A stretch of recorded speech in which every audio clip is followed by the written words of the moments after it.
mean, ultimately, it's your campaign. It's your decision at the end of the day. Yeah. I'm just going, like, if they aren't okay with it, I can offer you a character stylist for... Yeah, and I can some do that as help. well for one of mine. Let me look at my Alright. collection. See what they say. I feel like they'll be fine with it, but Probably. Sorry, it took me a bit to get back.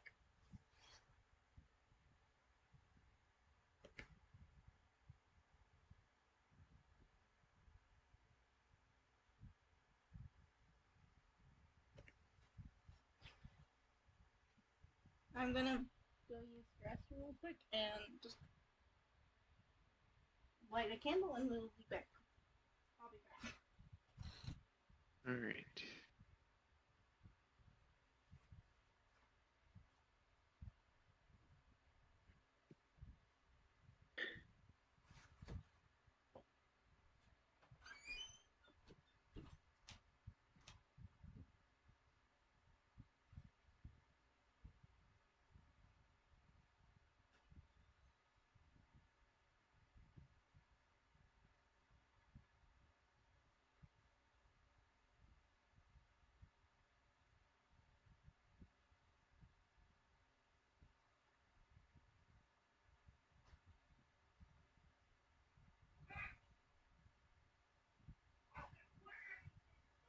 How do I share this? You could just copy. You can't just copy the link for the character sheet.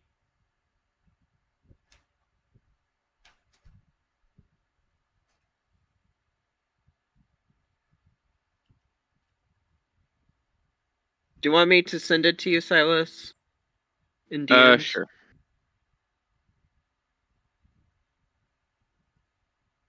I think that's for Gareth.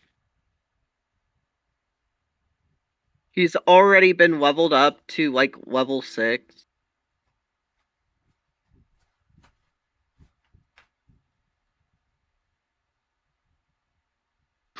Okay, I don't have permission to view the character. What? Right. Yeah, it doesn't, it won't let me see it. It says I don't have permission to view the character. How do I change? I'm not sure, honestly.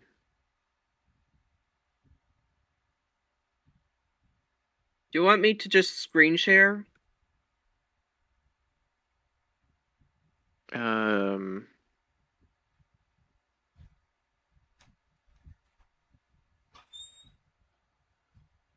Is there a way for you to change the permission for it? Probably. I don't know how to. If there is. I'm sure there must be some way. I've never, I've only created NPCs in Roll20.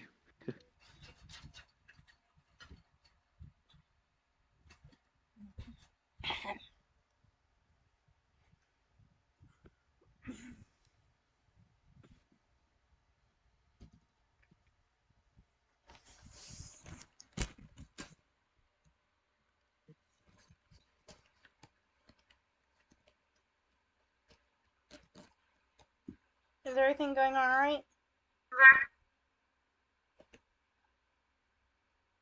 Yep. Okay. I honestly...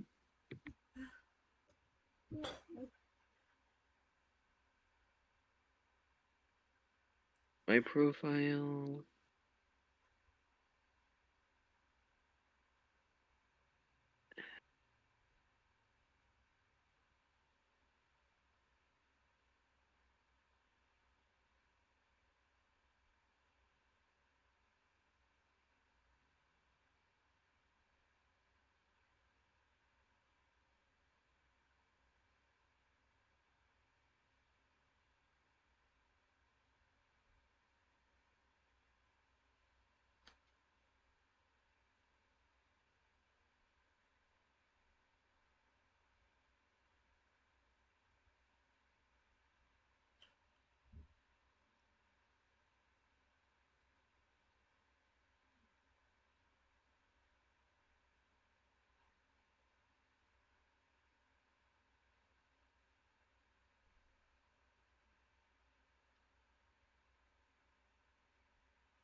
No, I don't see the option. All right. Do you want me to share screen? No, that's okay. I guess we can just start the recap. And we'll sort of ease into the session and sort of see how things progress for today. I think I'll probably just end up taking control of Dollar Matum and Usopp, but we'll see when they get back to me. Oh, then they won't get frustrated. Darn it! I am having Healy plan for Healy to have a session, pardon, in the session where Healy's just speaking in Draconic for a bit. Like she's just gotten so hyper focused, she's completely switched to her native language.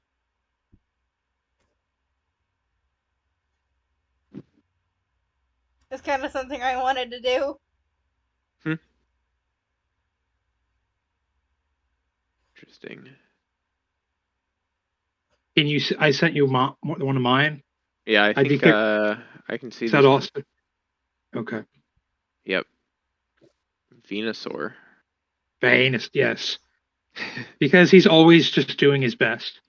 Okay, I gotcha. He's the worst of the 3 starters, in my opinion. Well, bullshit. I think that's true. I agree. Fuck off. At least in Gen 1, like actual Gen 1 mechanics, you get fafted quite a bit. In like Generation 1, yeah, definitely. Yes, in Gen 1, like, yeah. Don't worry. I mean, all of the Gen 1 starters were so freaking busted. Yeah, Psychics being busted as hell, Poison types being weak as hell, and also the fact in Generation 3, though, Bulbasaur is arguably one of the best. Oh, yeah. No, Gen 1 is notoriously broken in terms of its mechanics. Well. Yeah, that's the reason why I was going, like, bullshit at the start, and then when you said, at least in Generation 1, and that's the reason why I instantly went, like... No, that's fair.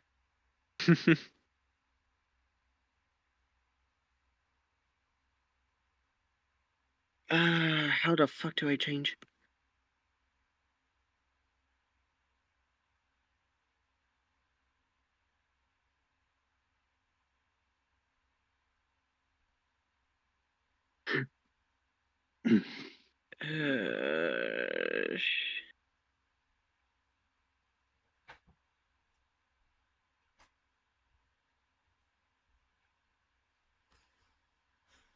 Yeah, I always picked Blast Squirtle when I did my Gen 1 playthroughs. I mean, not to mention, though, there's a zillion water types in Gen 1. Yeah, that's true. Some of them arguably better than your starter was.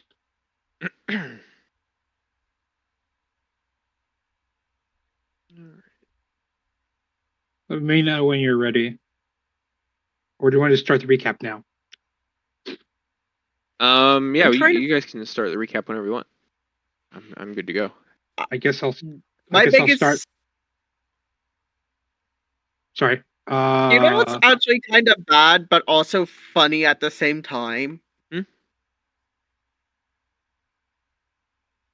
I've been so mentally traumatized from the last session that I don't remember much other than Lloyd getting mauled in real life. Oh, well, he was he was turned into fish food. Yeah.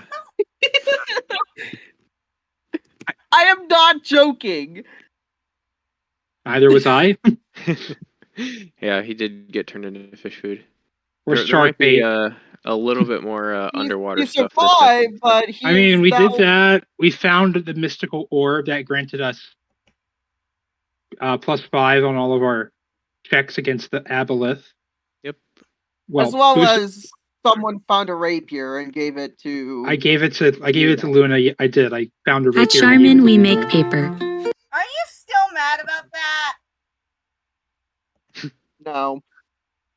Absolutely. I'm not mad about the rapier thing. I'm more annoyed about the fish. Yes. Let's see. What else did we do? Yeah, we were underwater. We fought the bad guy, and then someone told us that I think I intimidated the guard, or sorry, not the guard, the captain, Elias, into letting us take Josh with us. Oh yeah. When Dollar Matu failed, Yeah, how did that go? and wrong? now About we to are. walk away from the campaign right there. Yeah, pretty much. And we were off to yeah, I think we set off to find the lair of the Aboleth and hopefully, give it a good old punch on the nose. All right. Am I missing anything? I mean, Um, most of our time was spent exploring the underwater city. I think that's pretty much everything. Yeah.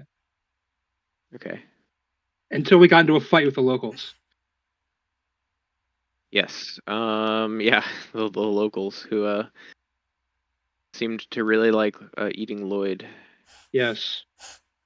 All right. Yeah. So it looks like, yeah, Tyler's fine with me just controlling Dollar Matum for this session. So I think that's probably what we'll do.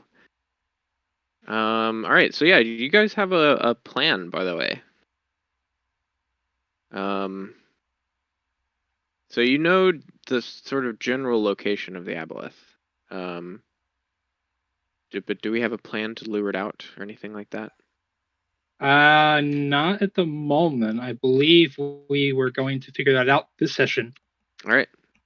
Yeah. So everybody get a Yeah. point of inspiration. Don't forget your free point of inspiration for the session. Yeah.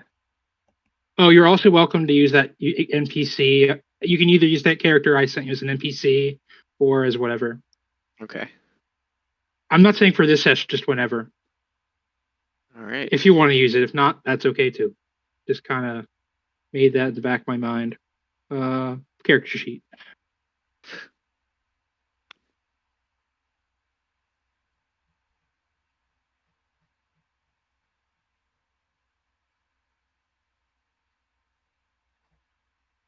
Okay, so I'm having trouble remembering too exactly where we left off in the last session. I think it was like afternoon or evening or something, or was it in the Sounds morning? I think I it don't was remember. evening. And you had just convinced The Joshua mayor Poole, yeah. to let Joshua Poole accompany us on our mission. All right, and then you'd sort of taken him around the city and sort of helped him get some of the stuff that you thought he would need, and then turned out that he didn't really need very much because he's a sorcerer.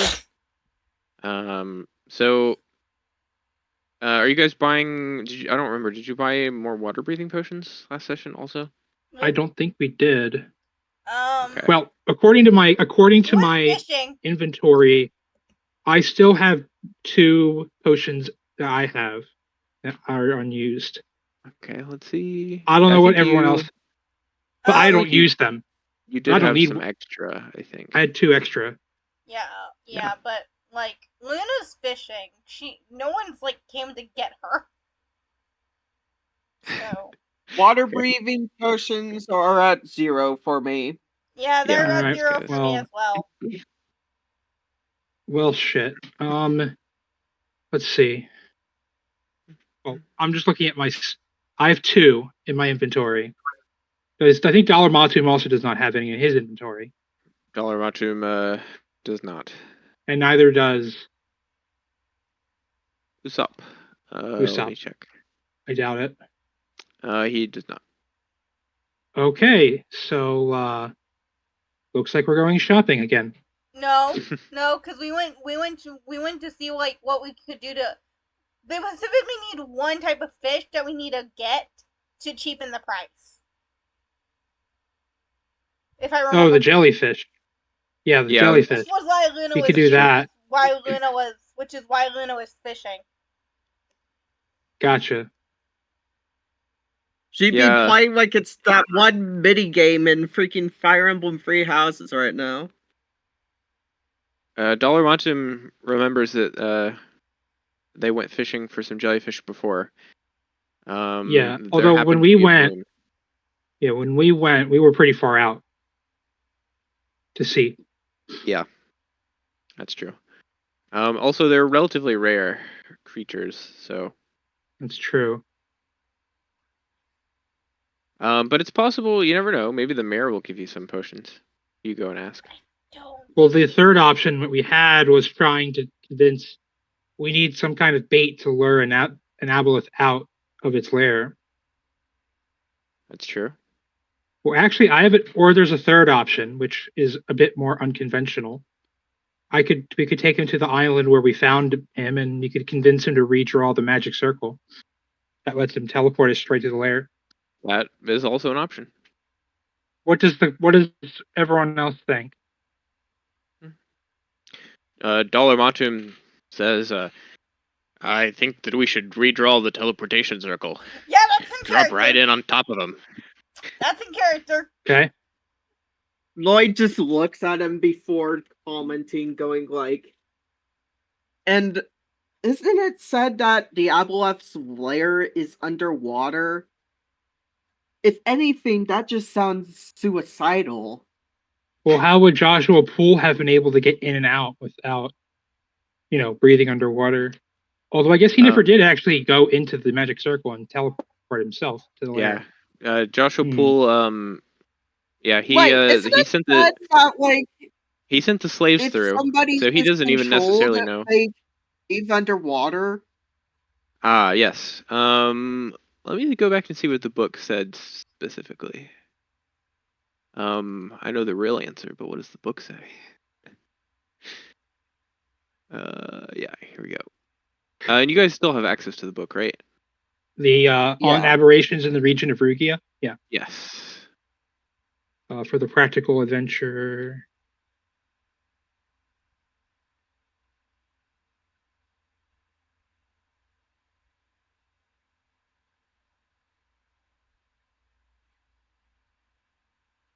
Says here the aboleth can probe the minds and best to lure one out of its lair before engaging. Aboleth are cunning creatures. They can also breathing impairments.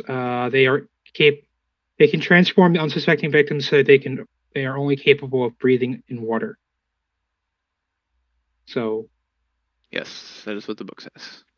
So my guess is that the people who were slaves were put under that particular spell / whatever, and they were able to breathe underwater and not die. I would presume. That does seem like a reasonable conclusion. I will say Joshua Poole, sort of listening to this conversation, he says, in my experience, the aboleth was able to enslave one's mind without having this effect upon it, that it would allow you to breathe underwater, as it did with me. I was incapable of breathing underwater, as you may have seen, but I was still enslaved by it. So perhaps these are two separate effects. That's a good observation, Joshua. So either way, if we can't lure it out of its lair, we need to looks like we're going on another underwater expedition. So, and I believe, remember correctly, the mayor also said that there may be more resources at the Capitol in terms of books and things about what might lure the aboleth out. Because we went to the library in the Key, and we found everything we could there, presumably. Yeah. And nobody around here seems to know anything about it. There is one thing. Oh, sorry, I wasn't done.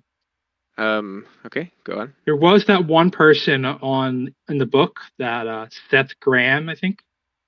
Maybe he might know something that's not in here. But, it's a possibility. He's at the Imperial University, which I'm assuming is in the capital. Yes, you would know that the main branch of the Imperial University is in the capital. Yeah. Well, what do you propose we do? Luna? Luna is Anything for- nowhere if I remember. And Luna is in her own world, playing her lute and fishing. I can't see you guys, so like I'm assuming Luna's with you guys. But Luna Yeah, I is think Over- you guys. You were You've all over here gathered on the together. island. Yeah, Yeah. we're all on the docks, kind of figuring out what our plan is. okay. Yeah. So pretty much is Luna thinks either way we should get more breathing potions, but like she's kind of in the middle of going down the teleportation route or going towards the capital. Let's see. Either way, she thinks Is we he- need breathing potions, but Right. We're gonna need to breathe underwater regardless, but unless we can figure out a way to lure it out, which is harder probably, but because I'm pretty sure if Lloyd would refuse to go in the water again if we had to. he would. Well, why don't we head to the capital and see what we can find there, and if we can't find anything there, then we'll go the teleportation circle route. And we can also stock up on some potions and while we're at it. We might be able to do some fishing during our voyage, and we might get lucky and run into some rare Jellyfish. jellies that can help us craft potions. Any objections? Lloyd hesitantly nods. Okay. Dalamatum or Usopp? Dalamatum sort of huffs. I'd prefer not to go back to any libraries if I could help it. Those scholarly types, there's something off about them. Well, then you are more than happy to stay behind if you would not like to accompany us. He sort of reluctantly grumbles and says, I'll join you. I'm coming. I won't be happy about it. Well, there will be plenty of ale on the ship. All right, you guys are headed off to the capital. Ooh. All right. Yep. Boom. Okay. So the capital is this in the middle of the island, I'm assuming? The capital is number 11. 11. Okay, so that's over. It's on the other side of the world. Yes. Up here. Okay. Yep. And we're here. Lovely. Yeah, So it's going to be a long journey. It would be definitely multiple days to get to the capital. Would it be better to go? I'm going to draw for a second. Okay. Would it be better in terms of the voyage to go straight? No. Or would it be better to sort of hug the coastline and use the cities nearby to restock on supplies? Yeah. So you're like consulting with the captain. Yeah. So the captain basically says it would probably be faster to go straight. But most ships generally choose to go along the coast. Because if you're going straight, it's like multiple days of straight sailing completely out in the middle of the ocean with like just navigating via the stars before you even reach Waitward, which is in the middle. And then again, multiple days journey back out. But it's definitely possible. Well, I propose we err on the side of caution. And it's the springtime now, so the waters are generally calm. In the winter, that you would never even consider it. You would only go along the coast. And the question is, do we want to go? Oh, sorry. And talking to the captain here. Yep. Do we want to go north or do we want to go south? I mean, it's essentially equidistant. Well, the way I'm looking at it, there are 3 stops on either side. Potentially 4, actually. There's 4 if we go south. You could go here, to here, to here, to here, and then up to there. Or if we go here, it'd be here, then we wouldn't have a stop for refuge until all the way up here. Not to mention, this is all mountainous, so if we ever needed to stop and get resources for anything, good luck. Yep, that's true. Yeah. I mean, the southern way is generally probably slightly more traveled, because like you said, it's less mountainous, and it's sort of like open plains, with some like rivers and forests and things to the south. Versus going the northern way, there's a lot of mountains, and some unfriendly dwarves. Then I vote. Okay. Then I vote we go south. Okay. Yep, What does the rest of the crew think? I turn to Luna and everyone else. I'm assuming you were listening to this, everything. Lloyd Luna just... Okay. Luna was listening, but she says either way we get close to home. So it kind of... Gotcha. If you guys haven't realized where I was pinning... Yeah, you're up here, I think. You were pinging somewhere? Wait, which way is to the which one is the dragon? Like, I was pinning, like, over here. Yeah. Because that's kind of just where I imagine the Dragonlands are at. Like, okay, up in the northeast. Yeah. Okay. So for Luna, either way, we're going home. For Luna, we are close to it. Interesting. Lloyd just looks at her before pondering, before saying, "Do you think that they could help us potentially?" It's a possibility. We could certainly ask when we dock, and if we, if we dock, and we can talk to the locals and see if they'd be sympathetic to our cause. But because I think he's talking about the Dragonlands. I think Lloyd's talking about the Dragonlands. Oh, yeah. You're talking about the Dragonlands? How far of a detour would it be to go to the Dragonlands? I would say probably multiple days. Like getting up the river wouldn't take that long, but then you have to cross the mountains. Go. Yeah. Mm. I mean, it would definitely be like going up the river wouldn't take that long, but crossing the mountains alone would probably take a couple days at least. And then even once you get past the mountains, you still have to walk for quite some distance. So through the desert, no less. Yeah. So it would be an arduous journey, but definitely possible. Probably at least a week, probably longer, multiple weeks maybe. Mm. What were you hoping to gain from the Dragonlands? Are you expecting some of your kin to assist us? I didn't say anything. Is that your intention? It was Lloyd who said something about going there. Oh. Okay. Luna just said we'll be close to home. She's kind of like... If any of you guys have been paying attention, Luna's kind of homesick. At this rate. Luna looks at Lloyd. Well, how about we do this then? Luna looks at Lloyd and says, well, maybe.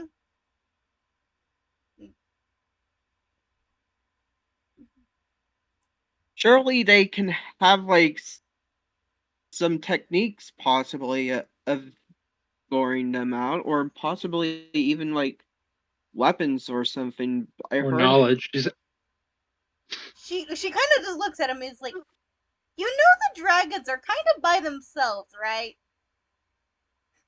Well, the other question, I guess, is would the dragons in your village look kindly on us? As in, would they be welcoming, or would they try to, I hate to further the stereotype, but would they try to eat us? Depends on the dragon. And by us, I mean the rest of the party. Right. But this is your homeland. You would know better than anybody if they were friendly to outside humans and other people. It depends on what the color is. Well, I think for now we should set sail towards the key, and then from there we can make a decision about which route we want to go. Fair enough. I do say it depends on the color. It depends on the dragon, honestly. Most are nice from what I've had experience. I think most would be nice, but also we don't get many. Luna kind of just rubs the back of her head. We don't get many visitors. Although I do know the queen would be okay with it, so.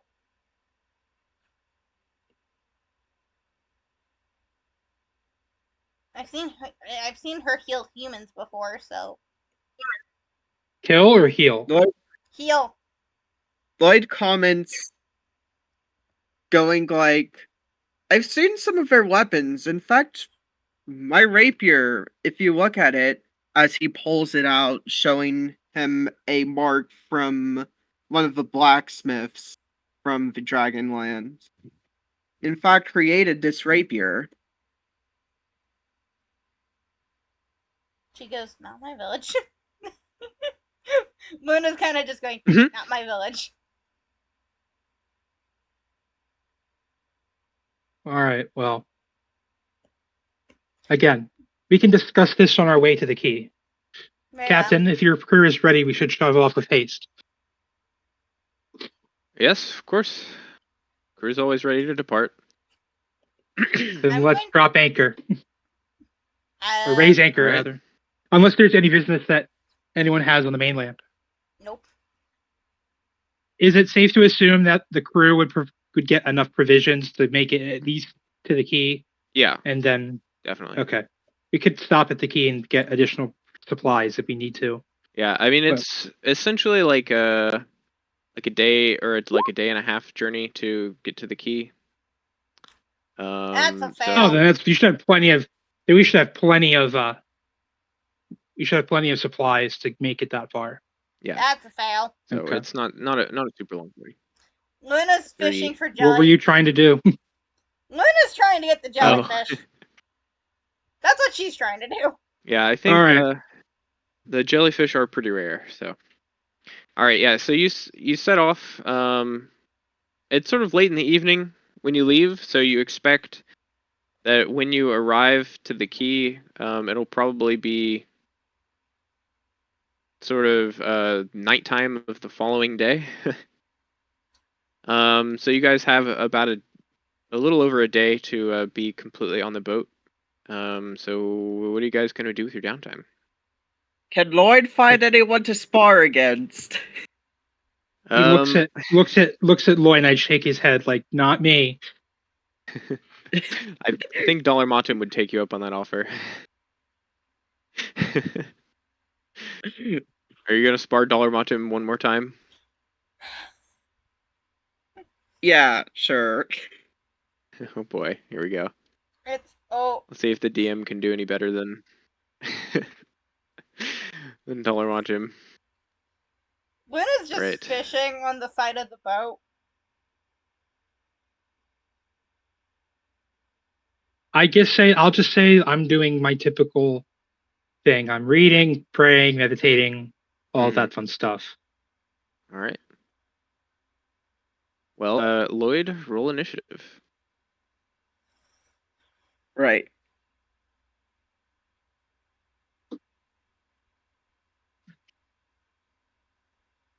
Ah, Oh, dang.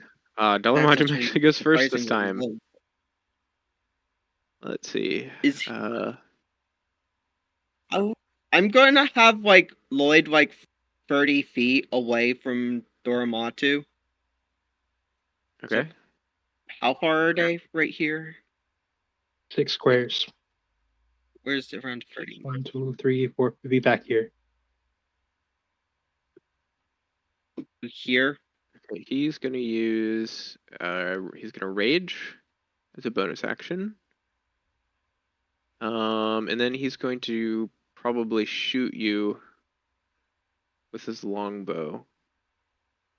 Yeah, that's what he'll do.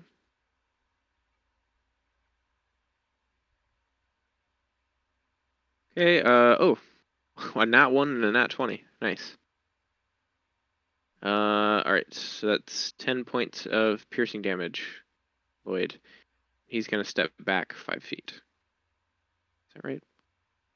15, 20, 25, 30. He'll step back a little bit more. All right, Lloyd, it's your turn. Usopp is refereeing again, trying to get people to bet. Lloyd uses action surge Okay. before shooting the bow 4 times in a row. Yep.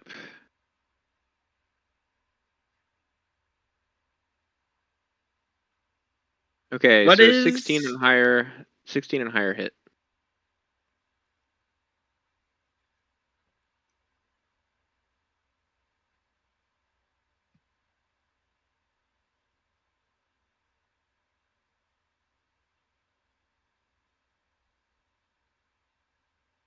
So that is 26 health.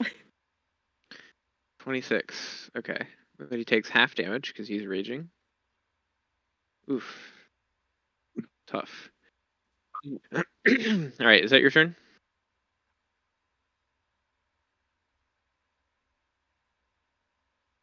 Yeah. Alright. No, I was going to the arrows just so I can decrease the amount. What is he gonna do? Wait. Dang it! I forgot. Since he was backing up, couldn't I have taken a shot at him as a counter? He wasn't in your Isn't that a space. thing?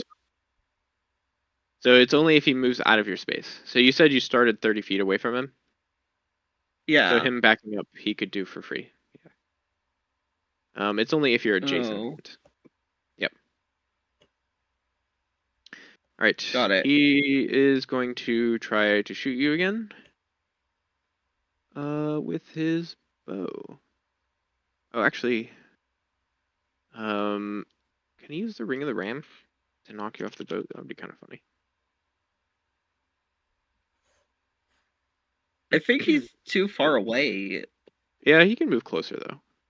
Oh, never mind. It's within 60 feet. Okay. There's 3 charges. But do you think Dormatu would even use it in this scenario? I think he used it the last time he fought. No, he You didn't. did not watch the he did. video. Never used. He did use the Ring of the Ram last time you guys fought. I remember. Oh, but he missed. Guys, we have a 11 free is a miss, I'm recap. thinking. All of my stuff is on That YouTube. is true.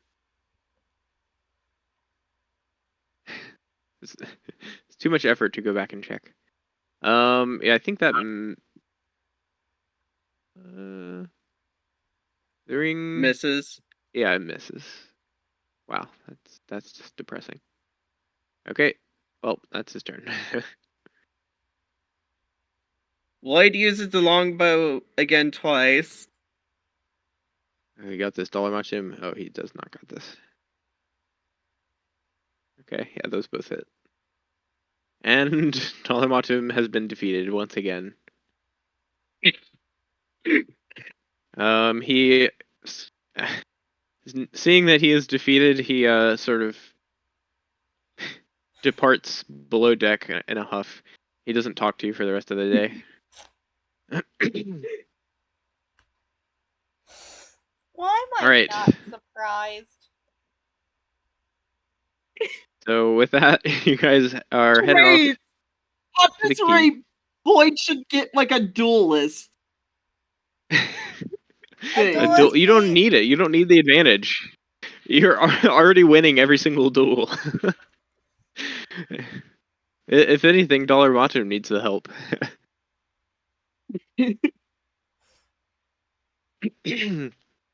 All right. So you guys head off towards the key. And you guys arrive sort of at night.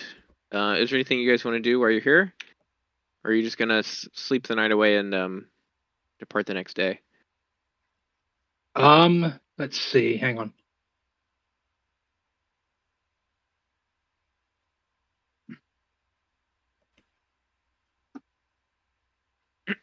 Is there a arena?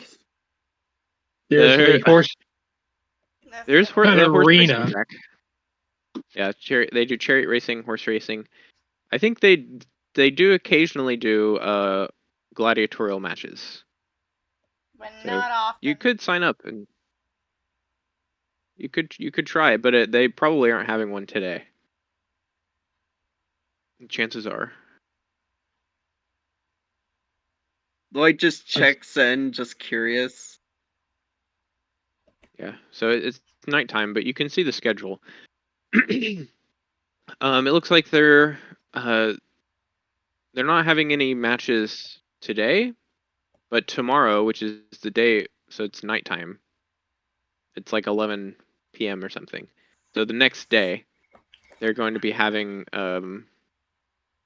a horse racing, chariot racing, around like 5 or 6 or something. So you could go and do chariot racing. They're not having any Lloyd just- gladiatorial matches though. Lloyd just shrugs before walking away. All right. Yes. Anything you guys want to do in the key? Otherwise, we'll just say that you guys sort of wake up the next day. Usopp, he sort of goes off to the temple to get in some prayer time. And in the morning, all of the sailors on your ship, they go out to get the supplies they need to continue on to the next leg of your journey. So that'll give you guys a few hours in the morning to do something if you want. Otherwise, we'll sort of head off to the next part. Let's see. Can Lloyd go off to the shop to buy more arrows? Yeah, that's fine. How many arrows did you want to buy? Can I buy like 50? How much will that cost me? 50? Isn't that like 10? Let's see. I don't remember how much I said it costs. Let's say if 50 is I don't know, like 3 gold maybe. Let me check D&D prices. There are no like set prices, really.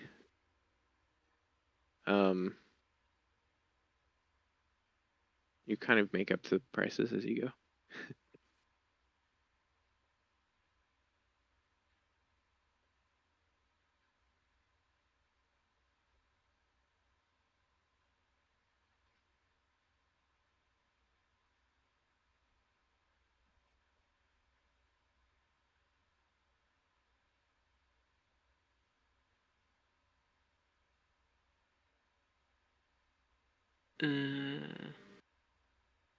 Okay, there is no pricing for them. So around 3 gold for what?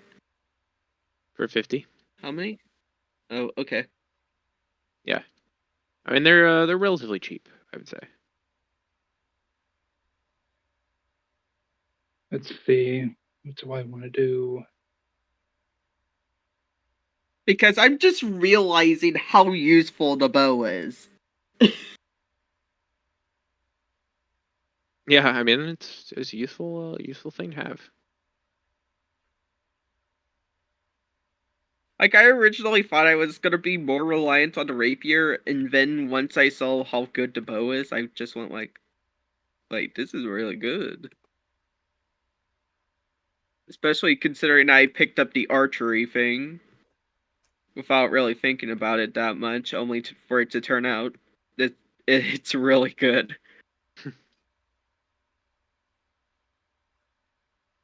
Okay, just looking at the map here, Rugian Trade Company, would that be like just general supplies, or do they specialize in any particular type That of would be a good? history check.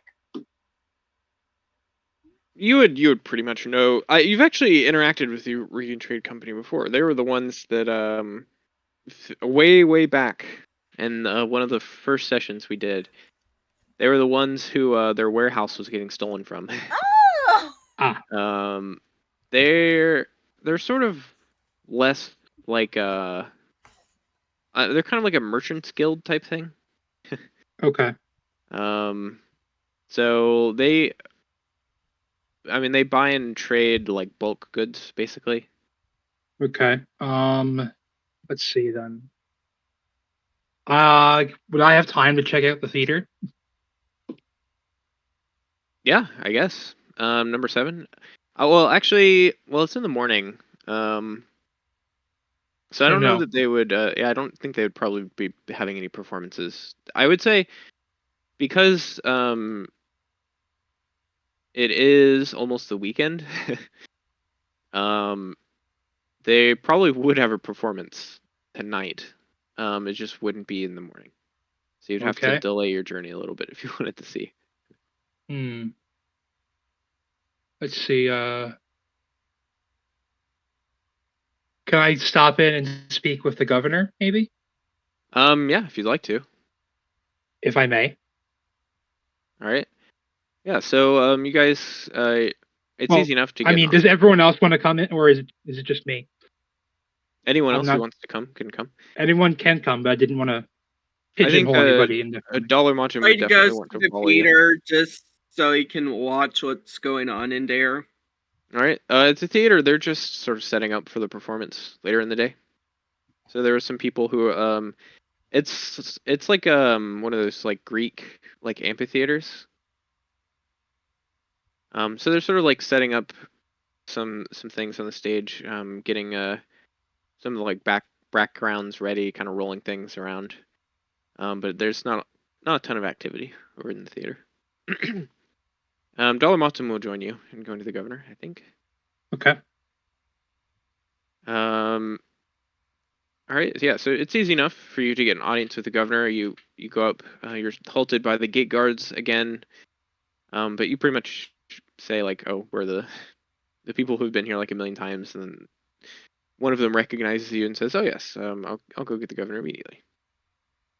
And after a minute, an aide comes out and leads you back into that large sort of hall where you've met with the governor before. And as you approach, he greets you. Ah, Greenspell, Dalamatum. It's good to see you again. How can I help you? If it's not too much trouble, sir, we'd like to ask a small favor of you. Yes, of course. What can I do? Well, we're going aboleth hunting, as you know, and perhaps you may have some potions that may allow us to breathe underwater that we could use. Or at the very least, maybe put in a word with one of the merchants that we can get a discount. You see, he he sort of ponders for a moment. Well, water breathing potions are not a common necessity of your everyday soldier, but it is true that the Rugian Marines occasionally make use of water breathing potions for sort of specialty operations. I suppose there may be a few in stock. And he sort of like whispers to one of his aides. Yes, follow my aide here, and he'll he'll take you to one of our quartermasters. He should be able to help you to find if there's anything in stock. Well, thank you, sir. Yes, of course. Your kindness is always appreciated, and I do a slight bow and of respect, and we go with the aide. All right. So after a few minutes, you find like this sort of gruff, older-looking man, who the aide sort of walks up and sort of describes the situation. And the old man, he sort of opens up this like massive book, starts flipping through pages, and he says, "Yes, well, at the governor's request, I suppose I could part with a few water-breathing potions. Let's see." He sort of takes out a large quill, some ink. Yes, I suppose I could offer, let's see, 4 potions. Is that sufficient for your purposes? I believe so, sir. Thank you. Yes, very well. And he sort of leaves for a minute, and he comes back with like a small box with 4 potions of water breathing in it. He sets it down. Very well. With that, he closes up his book and departs to go about his business. Thank you, sir. Yes, yes.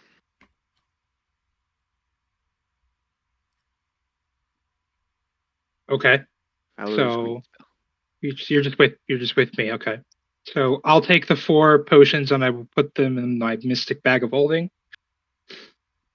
for storage All right. for the moment being, at least. Are you talking about Luna being with you?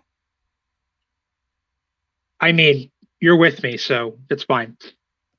Yeah. Yeah. I'm not following this dude alone. Yeah, I thought my mic wasn't working there for a second, so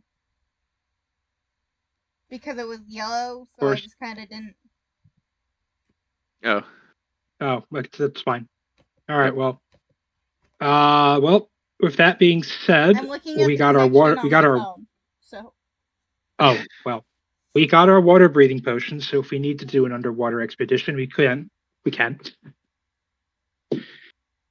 Yeah. So Dollar Matum says, I'd prefer not to, if at all possible. and I laugh and I say, "It's okay. We'll figure something out. If, we all know how much you love to swim. Will those potions be enough for all of us? I would assume so. There'd be 1 each, and they last an hour. I think it should be okay." He grumbles. Hopefully, the battle won't take longer than we expect. I certainly hope not. A dwarf never enters battle unprepared. I've never been known to run into a situation without knowing what was up first. I never do that. And I laugh, and I'm like, "How many times have you just run headfirst into battle?" He sort of chuckles.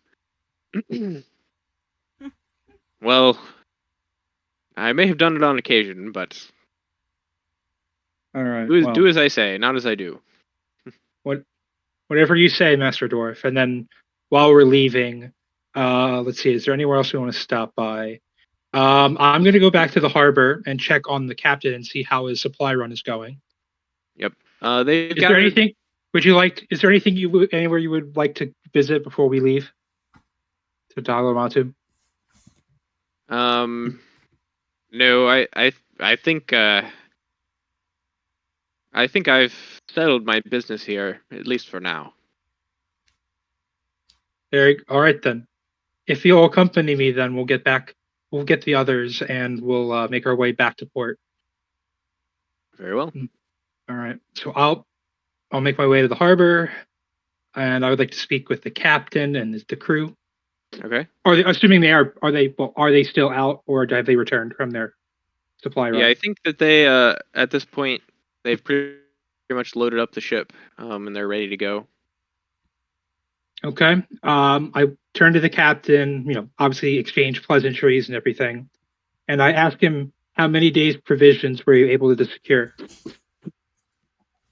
We should have 3 days. 3 days supplies easily. But since we are traveling along the coast, we should be able to supplement with fishing or foraging, if need be. I think okay. With all due respect, have you ever sailed this particular route? He sort of. Not that I distrust your judgment. I just don't know if I'd prefer. I'm just curious, is all. I've never personally been this far south. He nods. It's a common enough trade route. It should be possible to do it in. Well, technically, it'll probably take us about 4 days, but we have enough water on board for at least a couple weeks. So, I'm counting on us being able to collect some food along the way. Usually, at this time of year, there should be some berries growing along the coast. for us to collect. So I see. How much did your supplies cost you? don't worry, they were accounted for by the mayor of Crown Point. This is official business, so Well. he provided us with a sum of money that should be sufficient, Oh. at least for Well. food and supplies. I just sort of nod and acknowledge. Like I said, he is quite generous given our plight. He did manage to get us some medicine that can help us with our once we get to the lair, if you will. If we need to be able to breathe, and I can tell you it was not cheap. I'm not going to say exactly how much, but Anyway, we should head off if you're ready. Yes. Well, we've made all the necessary preparations. Okay. We can go grab the others, and then we can make way. All right. So are you guys headed to 5, or are you going straight to 6? Well, I personally would say we can go to 5, but what does everyone else say? Lloyd says he doesn't really mind either way.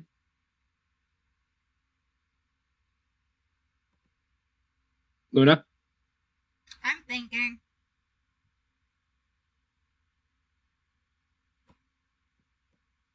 Luna seems to be neutral. Okay. All right, so let's head to 5. All right, you're headed off to Whitport. Strong opinion about, so. Yeah, fair enough. All right. So you guys have probably like well, that's 40, and that's so it'd be about like 2.5 days, more or less, continuously on the boat. How are you guys occupying your time? So I will do some fishing on the side of the boat. Same. All right. Lloyd You can you can roll survival to see what kind of stuff you catch. I got rolled 14. 4. Okay. So yeah, Greenspell, you catch like the tiniest little fish. It's probably only a couple inches long. Not worth Luna, eating. Yeah, definitely. Luna, you catch like a couple red snapper that are like of a decent size. You guys cook it up and eat it. Makes for a good meal. Lloyd is just in a corner, just doing maintenance on his sword, just cleaning it off and oiling polishing it. Yeah. Keeping the sea air from rusting it. All right, very cool. So you guys make your way to Whitward, or Whitport again. So this is I don't have a map for this city. Oh, sorry. I don't have a map for most of the cities that we'll be going to today, but that's okay. So I'll just describe it instead. So Whitport is sort of a city that's similar to the Key in many ways, being one of the two like sort of major entrances from the Cobalt Tides and beyond into the Gold Sea. It's a major trade hub, specifically from cities to the south. So lots of trade traffic traveling through. It's a sort of a bustling port city. You managed to land there, and yeah, there's sort of without consequence. Anything you guys want to do while you're here? Is there any sort of scholar, like or a library or any place of like higher learning that we could potentially visit and see if we can get more information? I know it's a port town, but yeah, I would say, I mean, in a similar sort of situation to the Key, there's probably like a branch of the Imperial University here. There's also probably a Selenite Temple here. Both of them would probably have libraries. They might have somebody who knows something about the aboleth there, but it's All possible. right. Well, I personally say Is that we there check an it. arena? Well, I say we can check that out while the sailors are stocking back up on the supplies we need. All right. If anyone would like to accompany me, they may. Dollar Matum's Can I gonna stay ask with the ship. first? Is there an arena? There's not an arena in the city. Why are you wanting to fight It. so badly? He's a fighter. He likes to fight. What can I say? It's Fighter-Man. Fighter-Man does whatever a fighter can. There you go, Fighter Man. All right. Sorry, I was watching a lot I- of Joe Cat videos, and that was one. Luna's gonna go to the tavern to perform just to like get more money, Okay. if that makes sense. While we're Yeah, here. sure. 29. Sure. Yeah, you get a let's say 2 gold pieces. Tough crap. All right. I am leaning in heavily into the duelist aspect of Lloyd. I don't care. So Greenspell, you head off to. Are you gonna head off to the? I'll say Usopp probably goes to the Zelyonite Temple. He is an Okay. acolyte after all, so this is kind of convenient for him. He's continuing it on his pilgrimage. Very well. So I'm guessing you're gonna head off to the Library. The library, I guess I'm the, alone. That's fine. the Imperial College. Yep. So similar to the key, they allow you on campus. It seems like it's a smaller campus than the key, but it's still pretty decent. There's sort of rows and rows of dorm buildings and lecture halls. You find your way to a large sort of grand marble building, which you identify as the library, and you make your way out inside. Is Dollar Matum with me, or is he off drinking Yeah, at the bar? Dollar Matum didn't want to go to the library. He's That's had enough of understandable. libraries. Lloyd follows Greenspell in. Okay. I don't All think right. Luna, as a 14-year-old, could just sit there and read for that long. She managed to do it once, but even then, Hey, I did when I was 14. how long were you in that house? Like, how long are they gonna be in there? That depends. I mean, in medieval society, I know in the Dragon Society you're not quite an adult, but it's not like we're leaving a 5-year-old in the car by himself. True. That's true. I'm assuming that you could, at the very least, care for yourself for at least in a few hours at best. In any case, so do we want to RP this out, or do we want to just kind of go through the brunt of it and just say if we find anything or not? Yeah. Let's Okay. see. I guess. What are you guys looking for?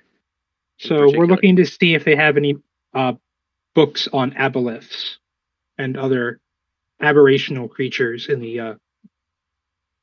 And I show the person at the library the copy of the book that we found at the key. Yeah. And give him a sense of what we're looking for. Roll investigation. Oh, sure. 7. 7. Okay. I would say they have some books on aberrations. But based on what you're able to find, it doesn't seem to contain any more information than what you already knew. Okay. All right. Well, I will ask the librarian if there are any other. What's the phrase? Scholars, maybe, that may know something that may not be in these books on the campus. Yeah. Yeah. So the librarian basically says, as far as like in the city goes, not really. Like Seth Graham is generally like regarded as an expert in aberrations in general. So maybe he would know something, but there's nobody who's really like an expert in aboleths in particular. Just because they're sort of considered to be extinct, and all of their cities are under the water where they're hard to access. Okay. So there are few academics who sort of bother, as it were. Thank you for your assistance. And then, sorry we weren't able to find what we were looking for. And I sort of just nod politely. And then Yeah. I turn back and I head back to port. All right. Let's Lloyd see. just Are there- walks with him.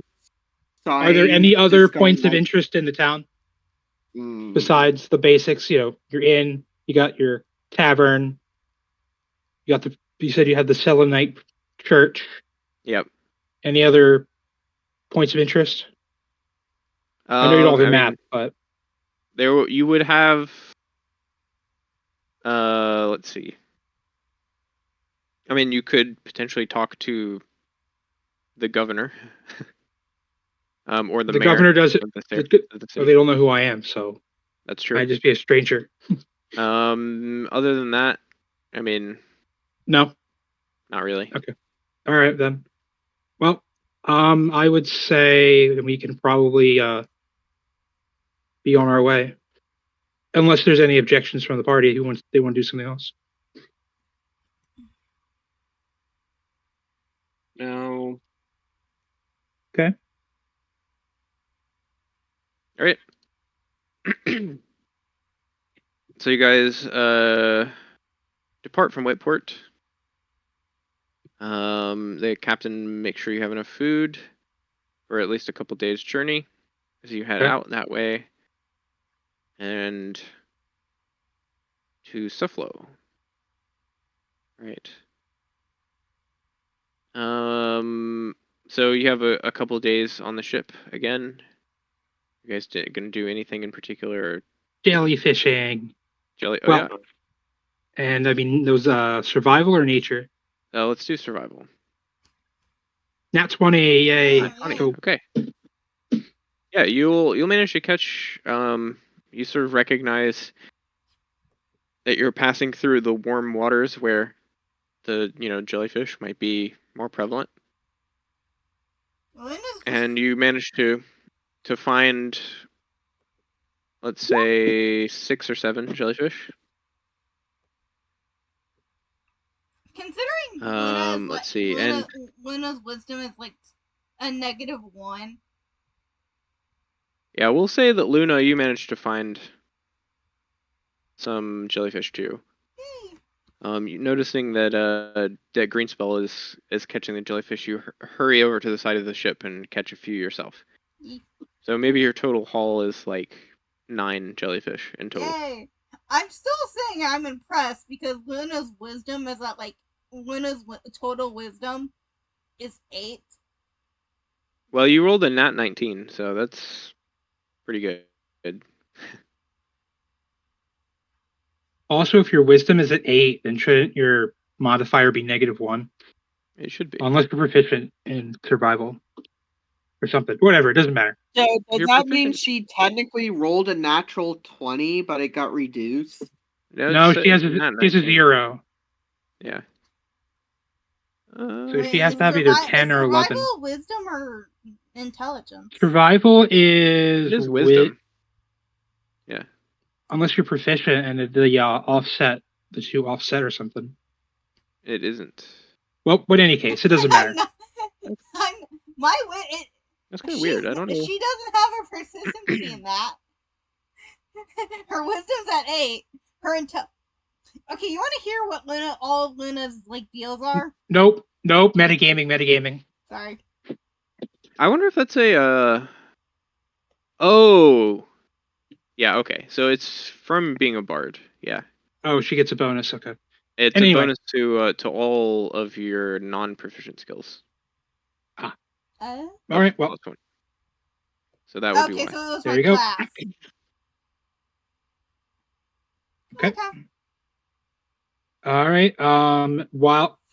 That's during the day. during the evening, I would say that I'll just do my typical read. No, Lloyd's up to, oh, for fuck's sake.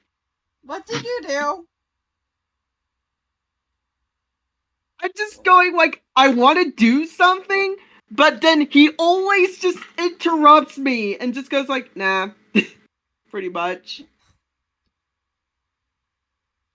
That is My- at least the third time this session. Sorry. I think he's wanting to get a moment between Greenspell and him, Okay. if I'm correct. Sorry. Alec, Yeah. am I correct? Is he even there anymore? I don't I'm know. here. I meant Alec because his voice is so. I'm more. If you want to chat, more than happy to chat. I just figured in the default, that's my default option. So Because I've been like trying to get this for like, this is my third attempt. Okay. The previous times I tried to say something and you just cut me out. Oh well, sorry. It's fine. Then by all means, go ahead then. I think. Lloyd are you trying to just- get a moment between Alec and Just let- Lloyd and Greenspell? Yes, Let him cook. that's what I've been trying to do. Okay. Anyways, Lloyd walks up to Greenspell with a concerned look before honestly going like, I know we're going to try and take on this Aboleth thing, and we have all this stuff, but do you think we really stand a chance? I close my book and I sort of have a confused look on my face, sort of scratching my head, thinking.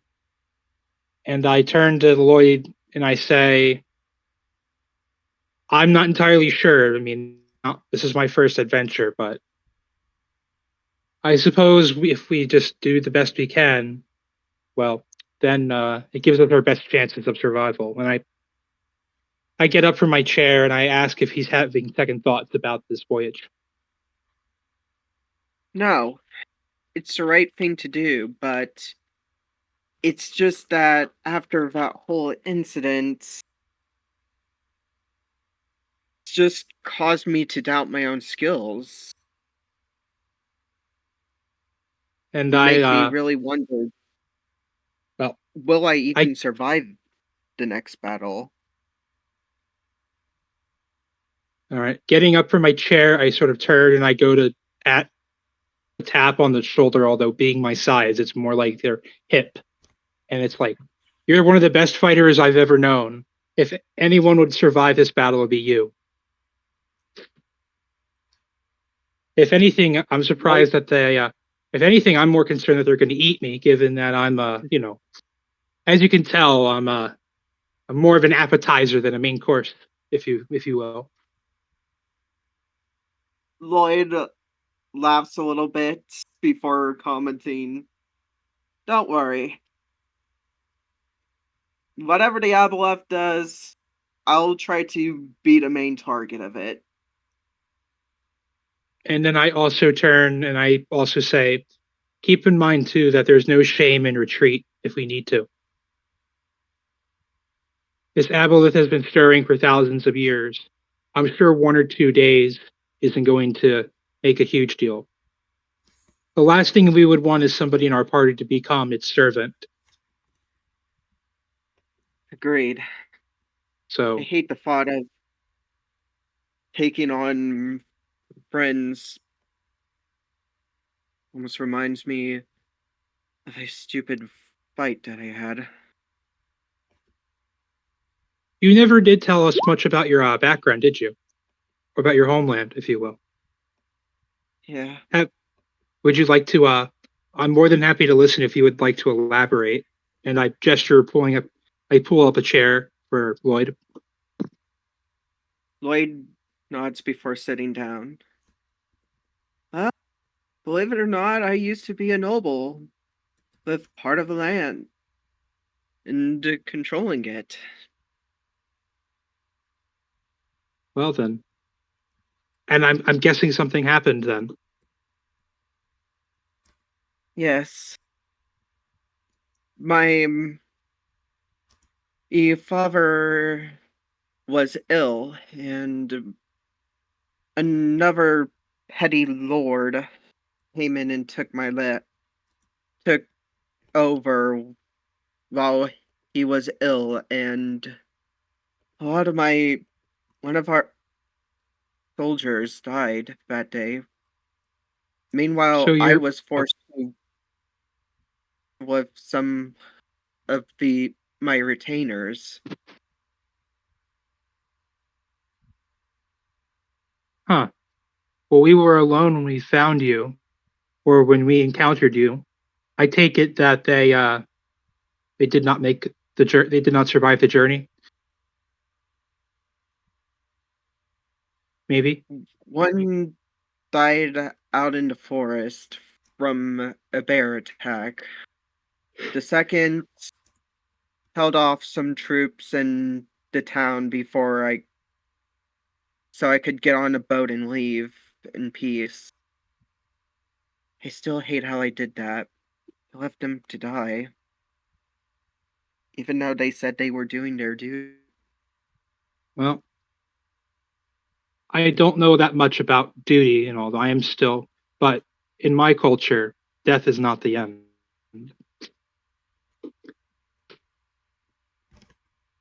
If you would like to hear, I'd be more than happy to tell you if you're willing to listen. Please.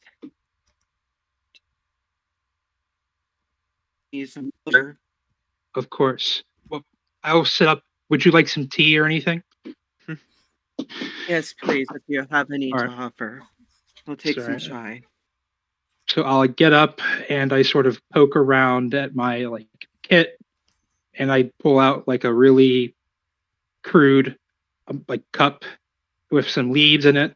I get some water and I pour it in there, and I use my magic to heat it up. In any case, I'm not sure how much you know about druids, but we're very much in tune with nature. Personally, I come from well, in some eyes they may call it a cult. I prefer the term sect of druids and our belief system is that Gaia, the Earth Mother, gives life to all beings and is sort of one with nature. And as druids, it's our job to preserve and foster life wherever we see it, and to take life only as a last resort. I see. This does sound So, familiar to me. yes, I'm pretty sure we have a religion very similar to that in my old land. yes. In much the way when a tree dies, it becomes soil, and that soil fosters new life. We believe that some part of a person's, well, I think you people call it soul. We prefer the term essence. Sort of stays with you after you pass, and is sort of reincarnated into another being, whether that be an apple or a tree or a dog or even something like an aboleth even. Obviously, we don't retain our memories from our past lives, but it's sort of comforting in a way to know that in life, some small part of us is transferred onward and continues to exist.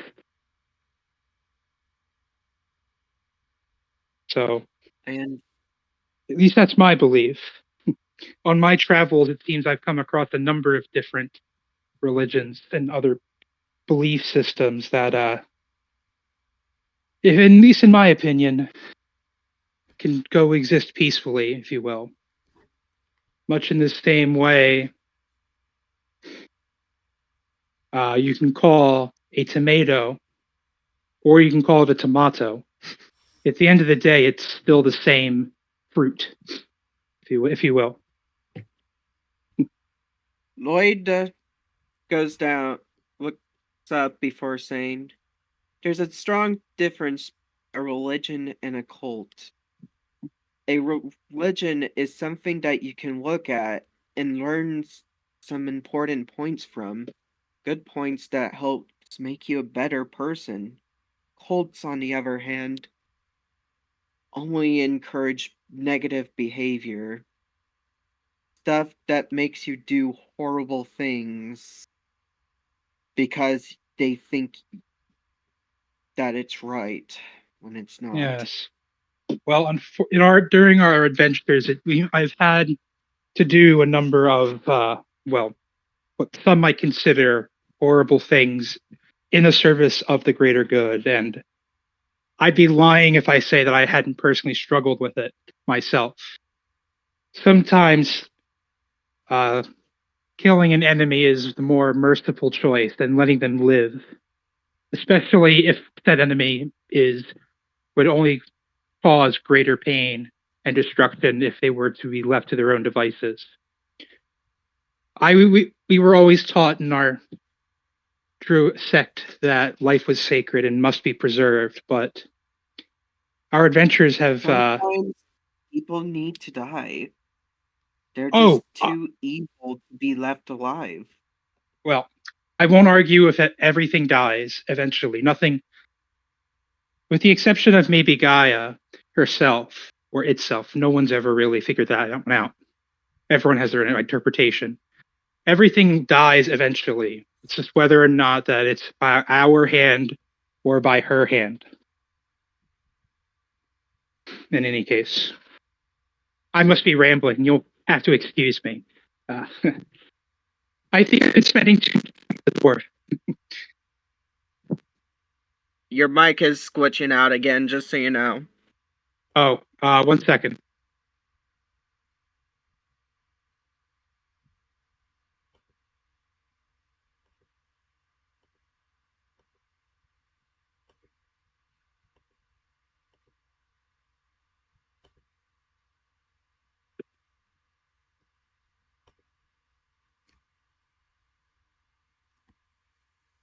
Better?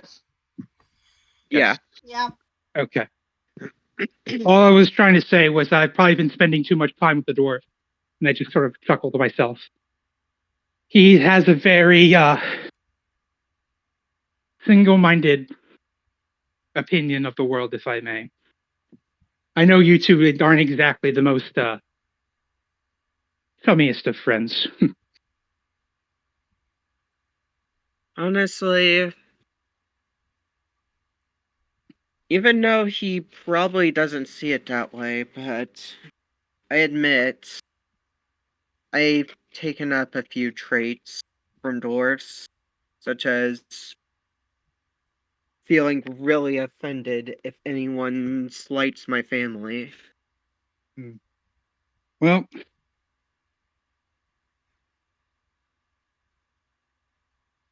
has he told you his story? No, he hasn't. Well, it is not my tale to He tell. barely talked to me whatsoever, so it's hard to get his Well, story when he refuses to even talk to me more often than not. well, while it is not my story to say, I've heard it, and I can sort of understand a little bit of why he is the way he is, if you can understand. I mean, he is a dwarf, after all. He is a very prideful individual, in a way.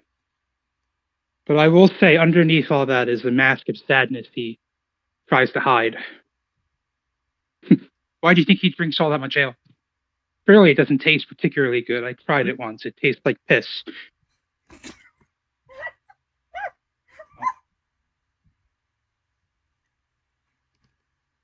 In any case, if you'll excuse me, I need to, what's the phrase? Need to relieve myself real quick, if you don't mind. I'll get up and I sort of walk away towards the edge of the ship.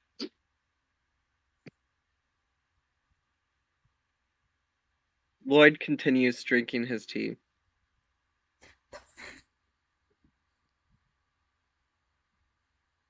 Mara's just laughing in the background. I wasn't expecting that conversation to end that way.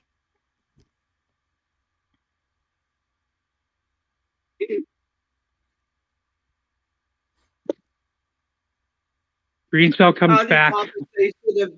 I'm sorry about that. It's fine. I just wasn't. As you can imagine, being a halfling, small guy, small bladder. He sort of I chuckles just to wasn't himself. expecting that to be how that conversation ended. I will say that was out of character. That was the laughing was actually me, not as Luna. That's fair. Luna was eavesdropping. No, a little bit, but no, but like a little bit, admittedly, but like. Okay, I can't see her. I mean, but she also is reading, so. Dang. Okay, so we can't really tell that if she's eavesdropping or not. Well, let's see. Is there anything else that you wish to know about me? Didn't he walk off? He walked back. I came back. Oh. Told her I was taking a halfling-sized whiz off the side of the boat. So, as you can imagine, it only takes me a few seconds. Okay. For lack of Lloyd goes further like, detail. well, I told you my story. How about I hear yours now? Well,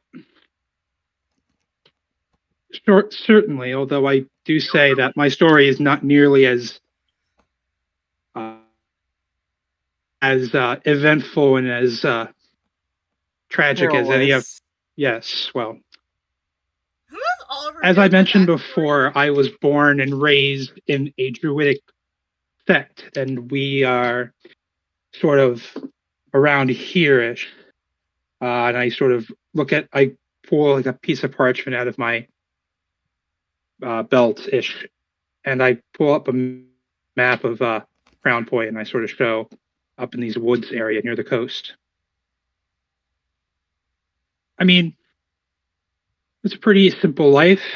We were taught to read and write, to worship and praise Gaia, and then sometimes we would fish along the coast, and occasionally during the cold, when it gets colder, we would hunt. Granted, we would always be sure to kill as little as possible, and we always made sure to perform the sacred rites before we prepare. Before we consumed and used the parts of the animal. But then we had received a messenger from Crown Point, and it just so happened that they were looking for people to assist with the growing pirate threat. And being who I was, I wanted to be helpful. And so, yeah, that's when I had set out to Crown Point to see what help I could provide. And I sort of got wound up in this little party, if you will. I don't like to think of myself as a mercenary, but well, I can understand that having much coin can be helpful in some situations. So, as you can imagine, in the Druidics cult, Well, sorry, I I said wouldn't cult. exactly call myself a mercenary by choice. It's more of by necessity. Mm. Though, I would definitely look at my employers and judge if they're good or not before taking a job. For what it's worth, it does seem that the people of Crown Point and the Key seem good and wholesome. Did you hear something? Sorry, I kind of turn around. You see Luna like muttering to herself in Draconic, and like very clearly eavesdropping on you. She's okay. This girl wasn't Okay. okay, But- she wasn't actually doing. Okay. Luna, what are you doing? Is anyone? Luna, Is her- anyone? Oh, Does she still have her book in her hand? How do you understand Draconic? Luna like tripping over herself to explain. What is Luna saying? What is Luna saying?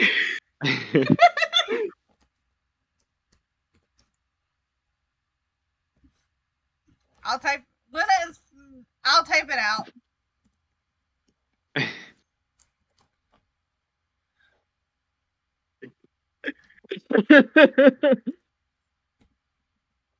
Boy got the 19 and understands Draconic. you'll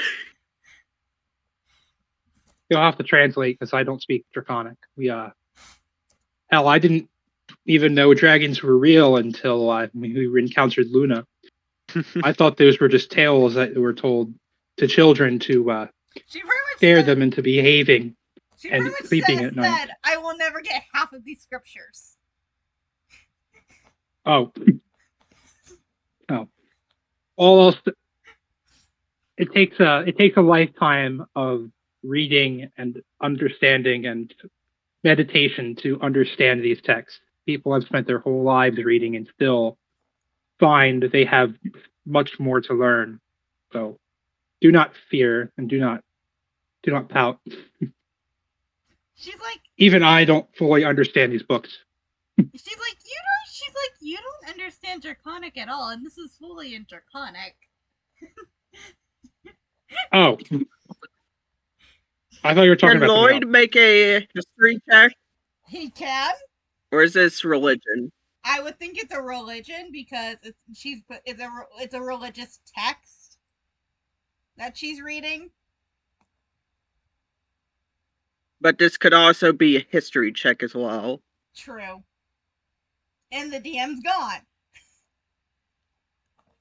I would say roll religion.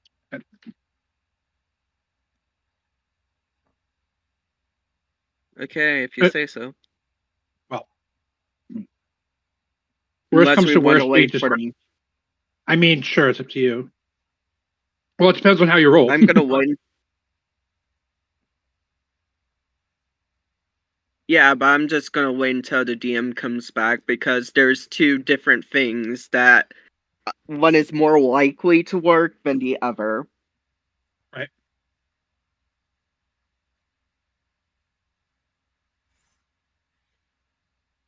I'm not gonna say by how much, but Fine. it's enough to be significant, probably.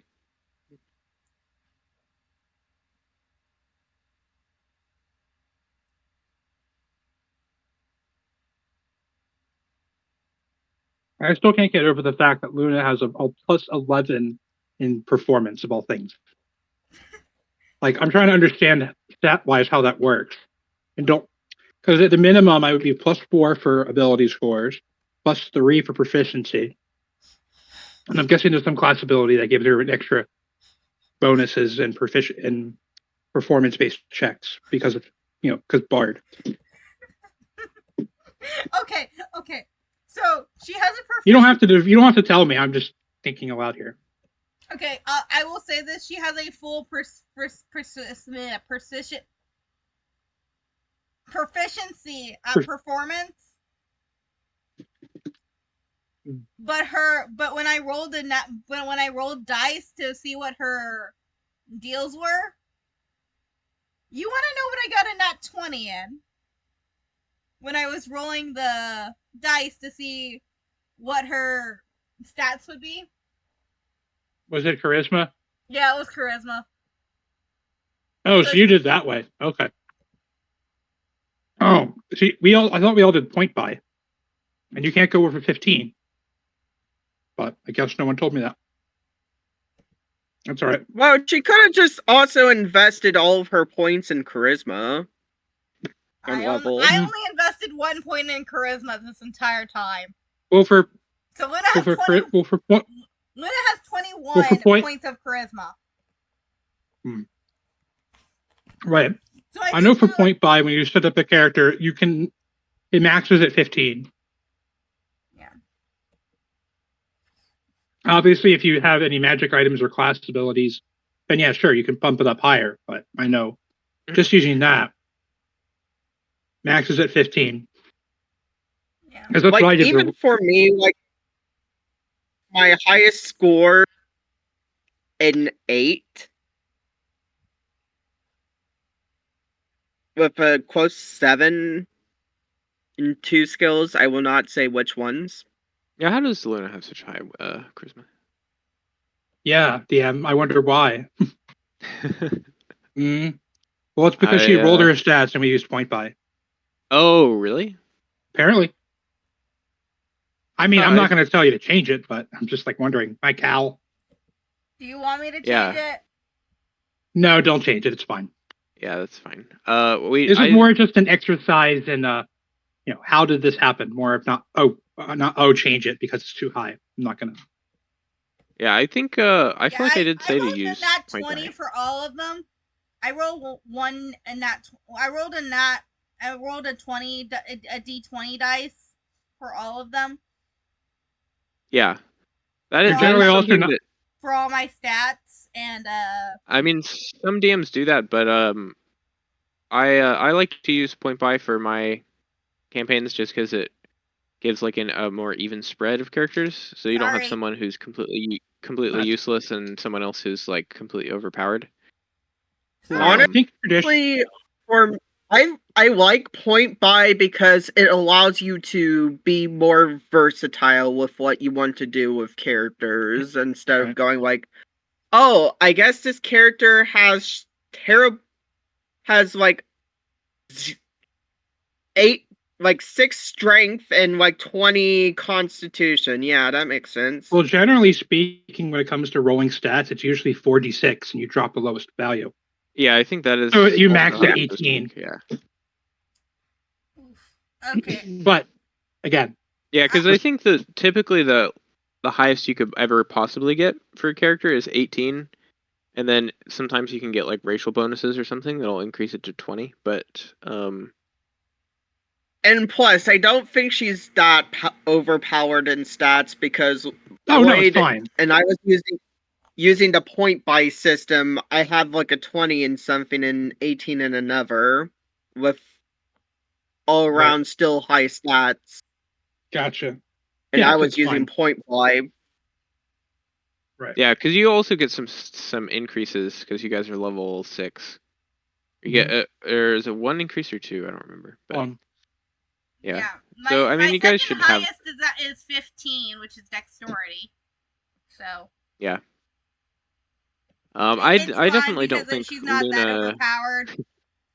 I don't really think No, I Luna wasn't is suggesting. overpowered. Yeah. Oh no, I wasn't suggesting she was. Again, I wasn't saying, oh, we need to nerf her. She's too powerful. It's just like, you have a 21 in your stat. That shouldn't be possible.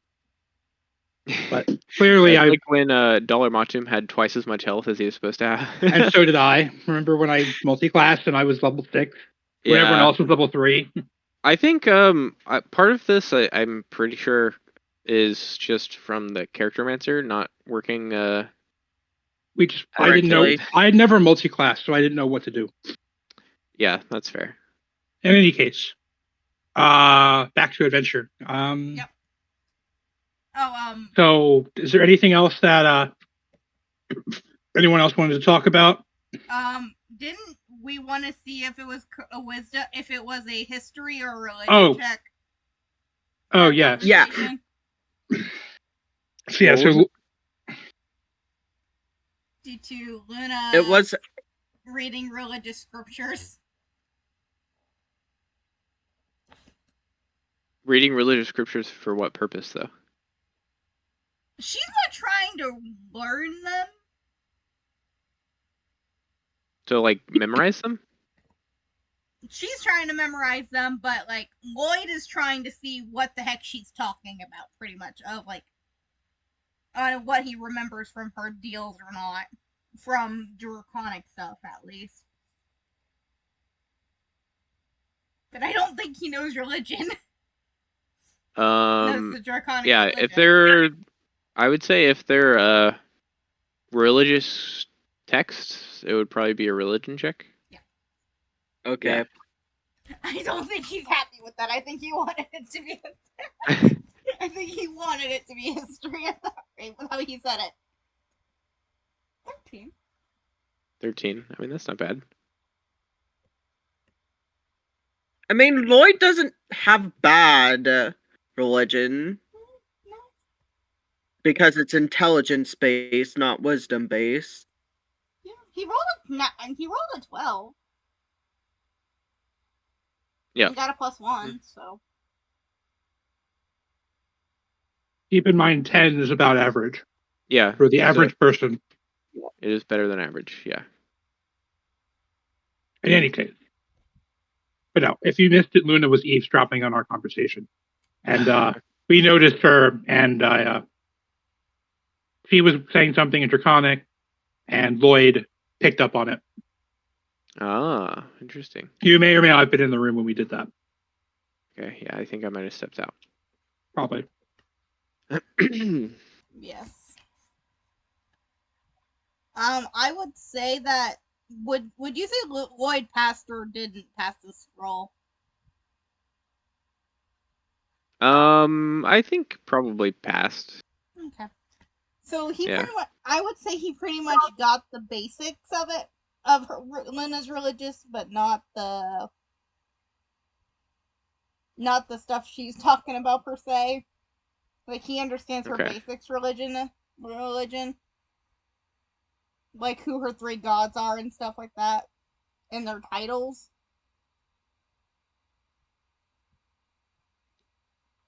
But Yeah, like, sure. stuff like that. Like not the in-depth stuff because that's not his religion. I think that's fair.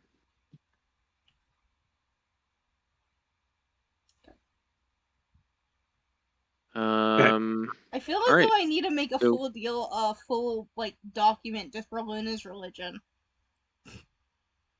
If you want to. Yeah. No one would be opposed to that. Especially because at some point you guys will probably go to the Dragonlands at some point. I think that seems to be a fairly likely thing at this point. Okay. Especially since well, all right, so I'll just get back into the from there, and Lloyd wants to go. yeah. Right. So I'm just gonna step back in and just I'll get up from my table and I'm gonna set my character says if you'll excuse me, I'd like to have a word with the captain about something, and then I get up. You're welcome to stay as if you would like. All I ask is that you don't touch my personal belongings in that corner over there. I can't guarantee that something bad may happen to you. And I sort of say that chuckling to myself, and as I go. Lloyd just shrugs, just speaking to himself. Why would I even bother touching his stuff anyways? It's not mine.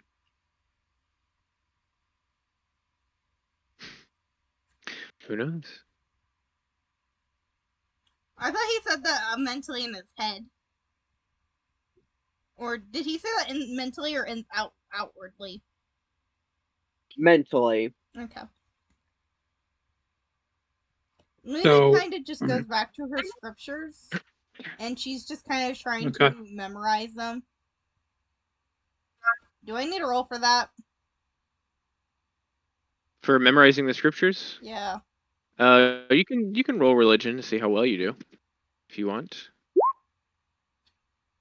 22, you do pretty good, I would say. What the heck did I roll? Religion?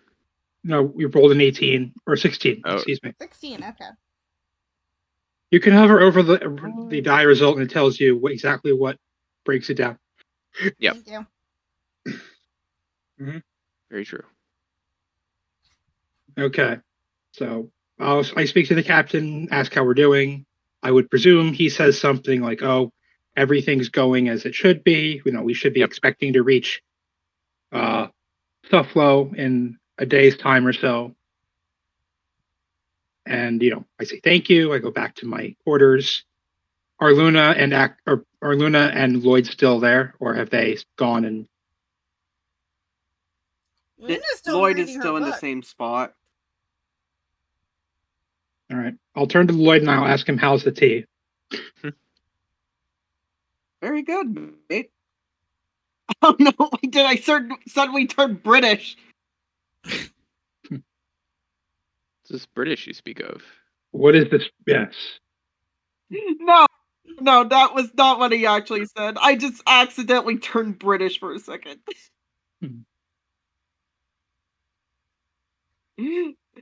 Well, Lloyd goes like, "It's very good, thank you."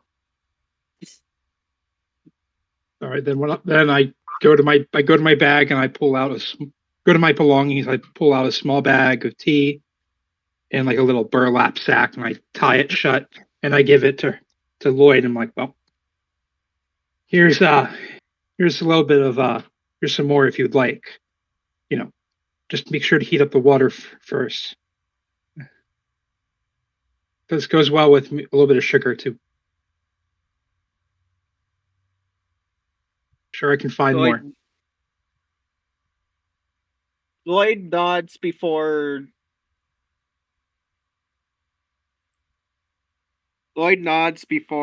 smiling. All right.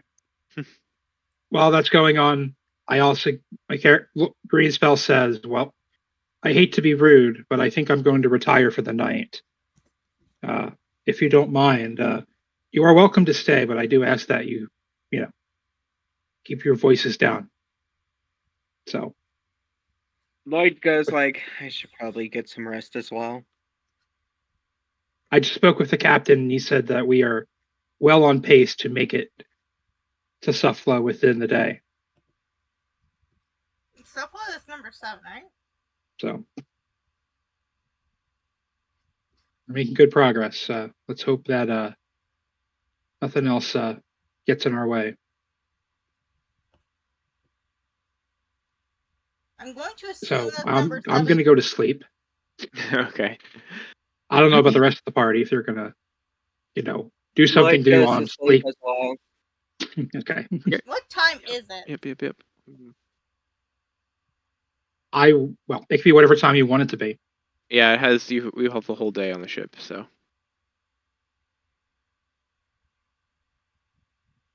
I feel like after that long conversation with like Lloyd and the others, it's probably Like if it's around like 8 midnight at the if it's around like 8 or time. something, I'll say like get her to sleep. But since you're assuming Sure. it's night, That's up to you. if you're Yeah. assuming it's night, just go ahead and say long rest. Yep, I think it's fair to say that you can do a long rest at this point. Okay. Day 2. Yes. Okay. Yeah. Right. So you guys are. Oh, you're in Sufflo. Okay. Are we? Okay. Yep. So we can just sort of speed along until you get there. So Sufflo is I also don't have a map for Sufflo. Sorry. That is as you approach, it's a significant port town, but also it connects to a lake, which then further connects to a river, which flows deep into the south. So essentially, being at the mouth of this river that leads into the Gold Sea makes this a pretty major city, though it's still a smaller city than what the city of Smyrna used to be back in its heyday. But in any case, Sufflo is still a fairly respectable city as you approach. Maybe it's sort of on par with the Crown Point. you can see the sort of the city built into the river with lots of little canals, kind of like Venice a little bit. It's sort of in like a marshy land. You guys sort of settle into the city. Is there anything you guys want to do there? What I kind will of ask this dumb question again. Is there an arena? There would be no arena. Luna's kind of Damn just it. in the. and I'll ask the same question if there is any It kind is of basically my gag at this point with Lloyd. Is there a arena? and I guess on Alright. the same vein, is there a library or university or somewhere I can go to find books? Yeah, I think there's probably no like no university here, but there would be you could try. There would be some temples you could potentially try. They might have a small library. Luna's kind of just in town square. Are they- like the town square? Are they Selenite temples or are they of some other undisclosed religion? Yeah, there would be a Selenite temple, and there would probably be a few other temples there too, to other like Helm and stuff. Sure. I'll go check those out, and I will take Usopp, and I'll take Usopp with me. All right. So we'll roll stop at the it. Selenite temple first, I guess. Yeah, roll investigation. See what kind of stuff they have in the library. 17. 17? Okay. Yeah, you managed to find I would say you managed to find some information on Aboleth specifically. Okay. kind of I guess information do yeah, what kind of information do you want to know about them? What kind of I guess be like diet? So like what do they eat? What kind of Okay, yeah. So what they eat is so sure. It would be hard for them to know this, but I'll say with a 17, maybe you find some information of it.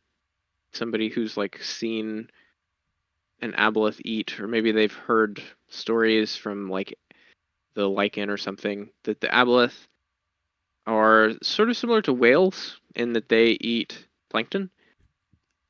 So technically they don't really need to I mean they can just collect food as they swim around to like hunt for food or anything necessarily. But they are also omnivores, so they're perfectly capable of eating essentially anything that you could give them. It's just their natural diet consists mainly of plankton, essentially, and krill and small things like that. oceanic creatures? Yeah. Cool. Let's see.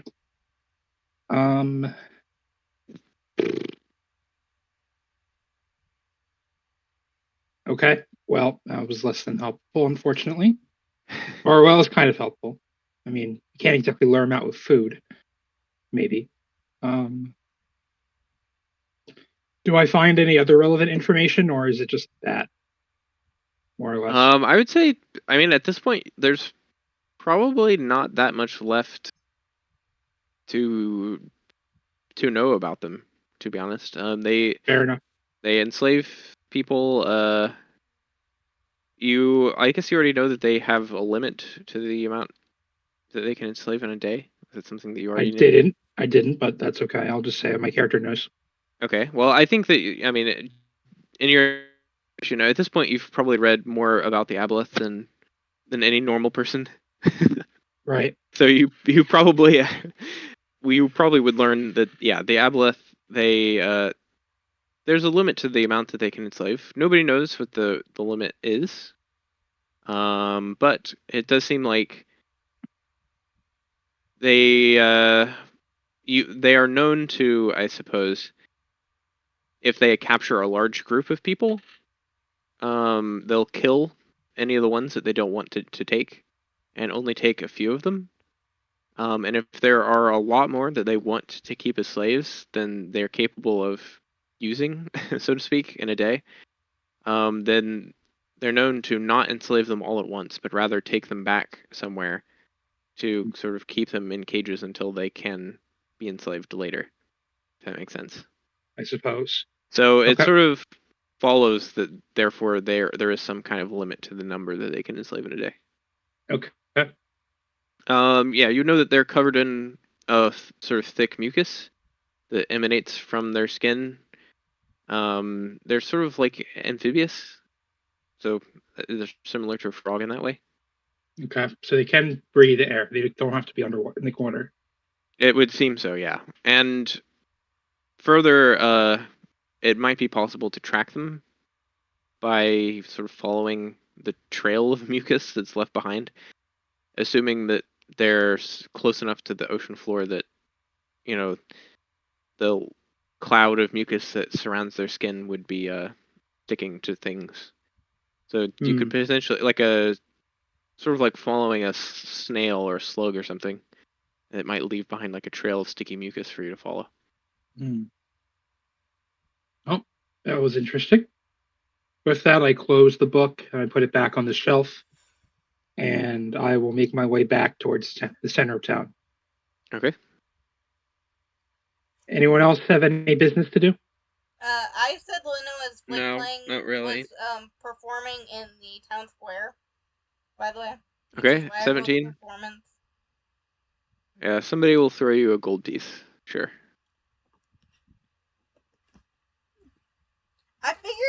I figured get back up on the gold, since I only had one piece.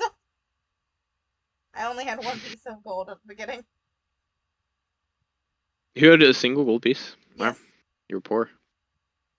At the beginning of the session, I had 100 when we started this campaign. Well, you've had opportunities to get more gold. All right. Wait, you started out with gold? Lucky. I think you can. You have the option to either get gear or to start out with some gold, I think. But it depends on your background, I'm pretty sure, how much you start with. Yeah. And what? Yeah, it does. All right. Well.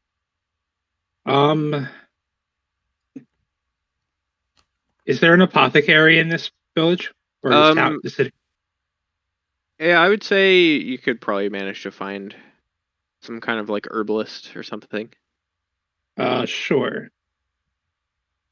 Let's see. Would they happen to sell any health potions or other potions of? Yeah, they would definitely have health potions for sure. I think most sort of potion, any place that's remotely potion related would probably have some. It would be. Are you just looking for like a regular bottom tier health potion? Yes, it would be like a. Well, I'm trying to think. Would be a. Wait, how much are potions are healing actually? Regular, like just basic potions of healing. So the base potion of healing is 50 gold piece per potion. And that's a greater. 2D. Yeah, that's 2d4 plus 4, I think. Okay. Is it plus 2? Let me. I know it's either plus 2 or plus 4. It is 2. Yeah, you're right. It's 2d4 plus 2. And then there's greater potion of greater healing, which is 150 gold pieces, and that one is I have to pull up my thing.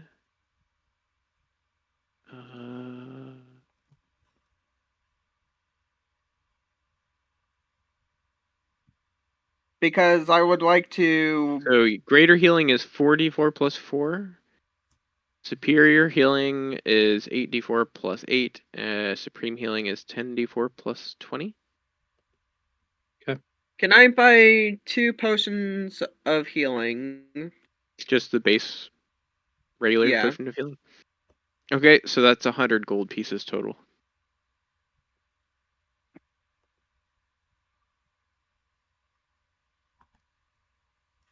Okay. Let's see. So that's from the apothecary. Let's see. Do they have any other types of like potions in terms of like? Trying to think. You know what? Never mind. We can just call that a day. and we'll head out to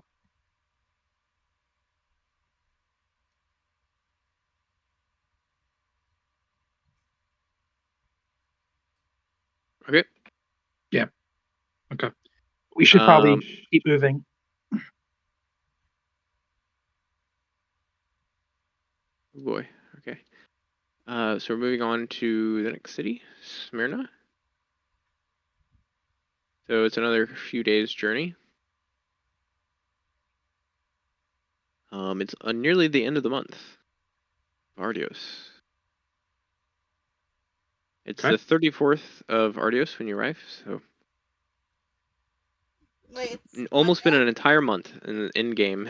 Oh wow. Isn't that fun? All right. So you guys reach Smyrna. Smyrna. Smyrna, you got it. So it is a this city you probably would have heard about. Well, I don't know. You can make a history check if you want I'll try. Okay. to recall details about the city. 10. You said history, correct? 19. All right. You said history, correct? History. Did it go? Oh, Not well, there you go. 20. Okay, so I think Lloyd and Luna would both know this. Maybe it's your proximity, Luna, that would the fact that the Dragonlands are so close. Maybe that's why you know. Maybe. But basically, there used to be a large empire here. Wait, wouldn't she have had to go through here at some point to arrive at point? I mean, So- she could have gone through the north, but maybe she did go this way. Maybe that's why she knows. So essentially, there once was a large empire, which was sort of like heavily trade focused, centered around the city of Smyrna. However, the city was so it used to be called Adon, and after fighting for decades against the Calorian Empire, the city was completely destroyed, burned all the way to the ground. The Adonian Empire was completely destroyed, and the city was rebuilt, Smyrna, named after the imperial sort of method of naming cities. All of the Adonian cities were renamed, and their culture has been more or less wiped out. So there are a few people in the area and even in the city itself who sort of hold on to the old ways of the Adonian people. Their culture has been mostly replaced by the imperial culture at this point. So the city, it was once the great city of Adon, but is, although it has been somewhat rebuilt, it still hasn't sort of reached its former glory. It once used to rival the city of Caloria itself, but now is a sort of shell of its former self. In any case, as you arrive into the city, once again, a major port city, a major trade hub. It's at the mouth of a major river that connects to the south and flows from the southern part of the continent north up into the Gold Sea. And it's also along a major trade route that heads up to the capital, so very important trade city. What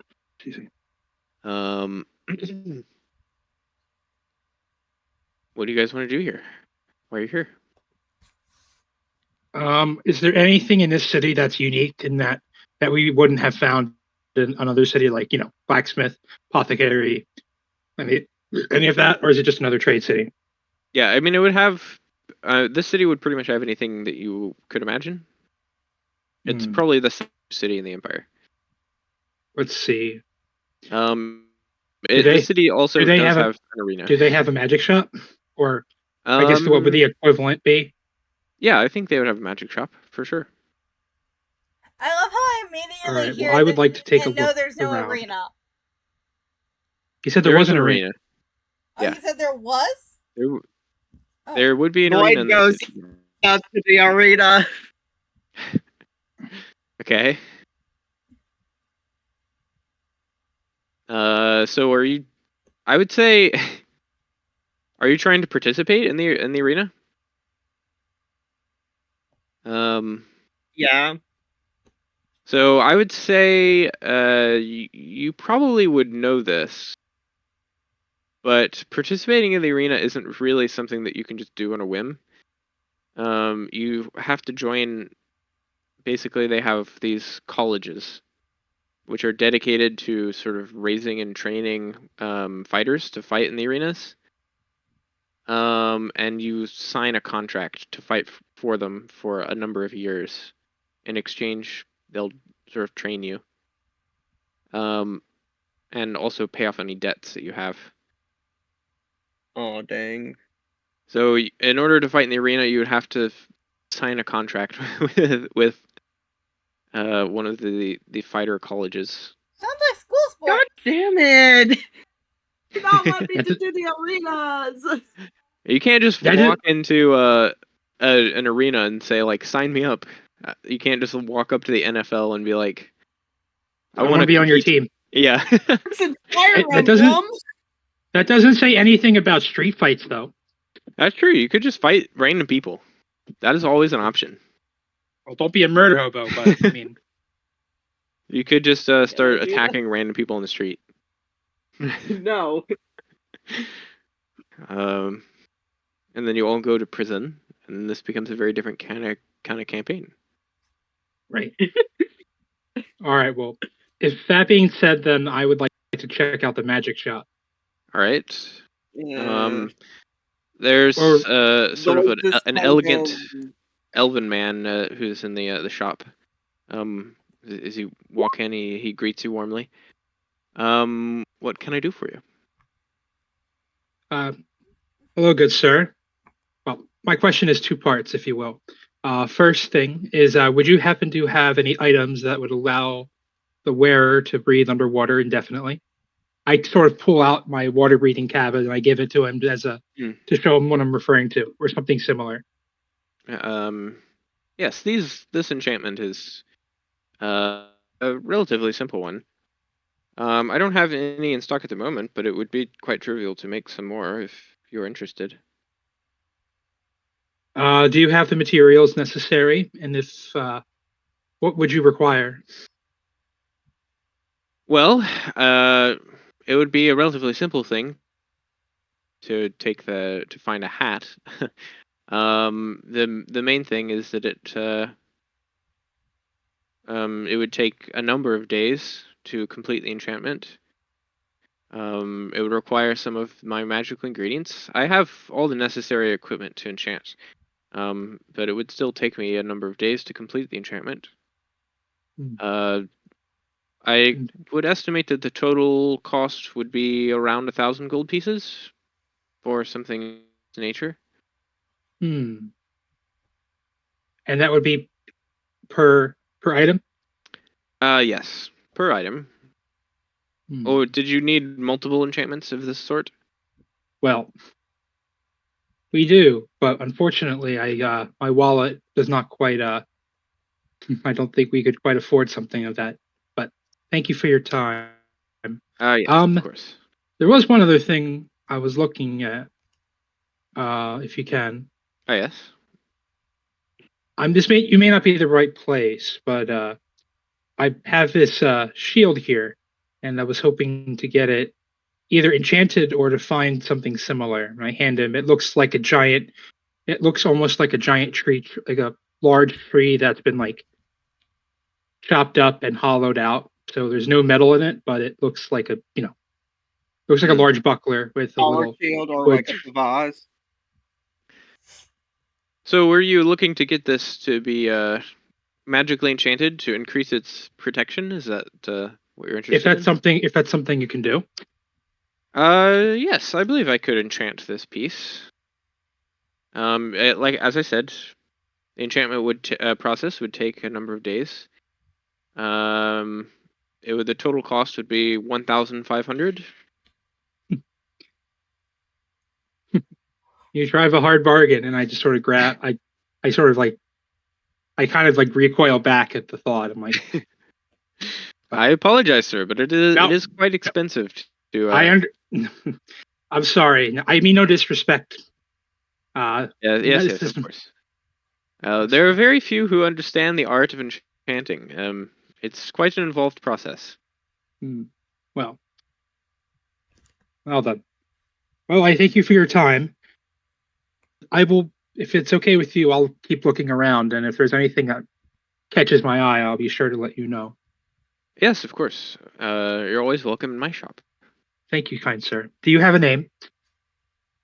My name is Joseph. Tim, you said? There are some who call me Tim. That's Tim. Tim. My name is Tim. I only jest, Joseph. Well, I suppose you can call me whatever you want as long as you're a paying customer. Well, thank you for your time. Yes, of course. All right, and let's see. Is there any other? Let's see.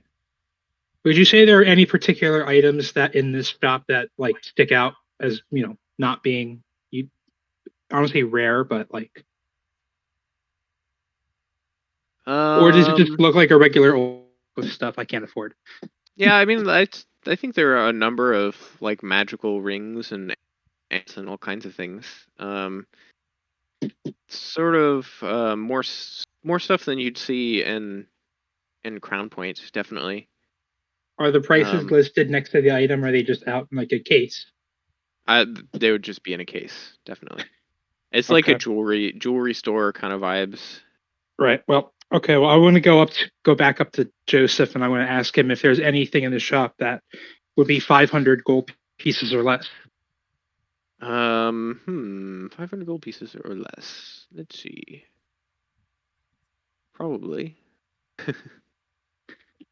Probably there would be. There's a helm of comprehend languages. He shows you. This item is very useful for the traveler who doesn't know too many languages but still must speak with those of distant lands. It'll allow you to comprehend any language at all, at will, completely, with no limit.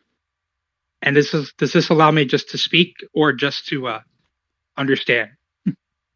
To speak and understand, yes. I see. And how much would you be? And how much are you asking for it? That would be 500 gold pieces for that particular item. Okay. It's very nice. Do you have anything else, maybe? Let's see. He has a number of spell scrolls. He has I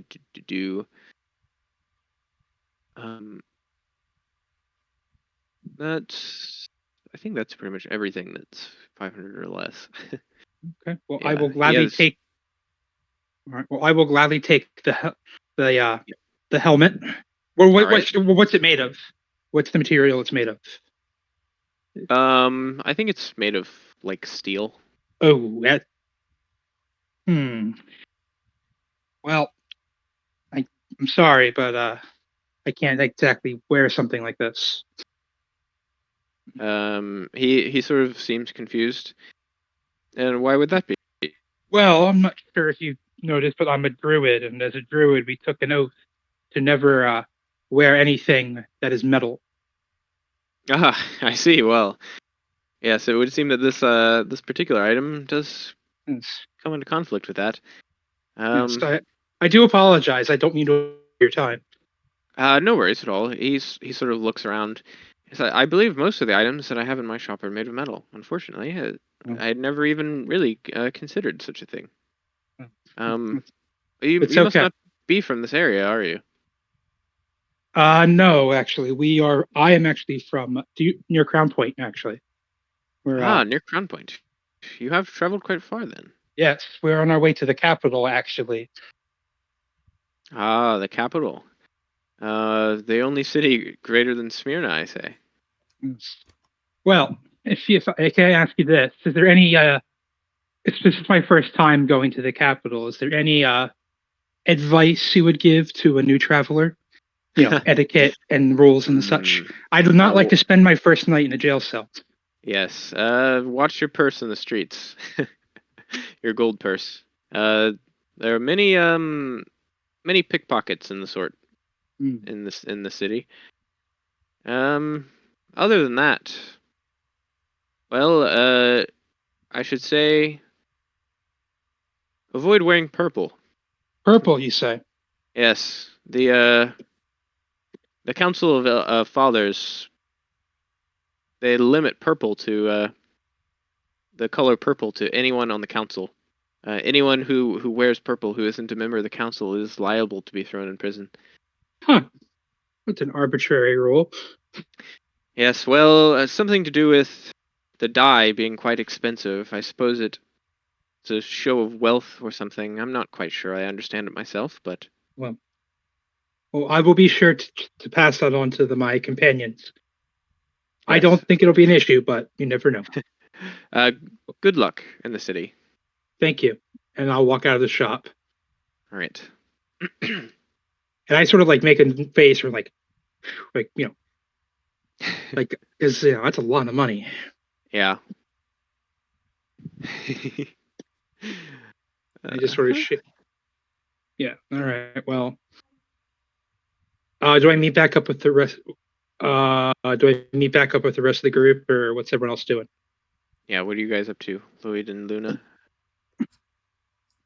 Okay, so Lloyd is just walking around, pondering, still wearing his clothes, which, if you did not know, he is actually wearing purple to some extent. Okay. Luna's kind of just walking around the outskirts and grabbing, but she's also kind of staring in a specific direction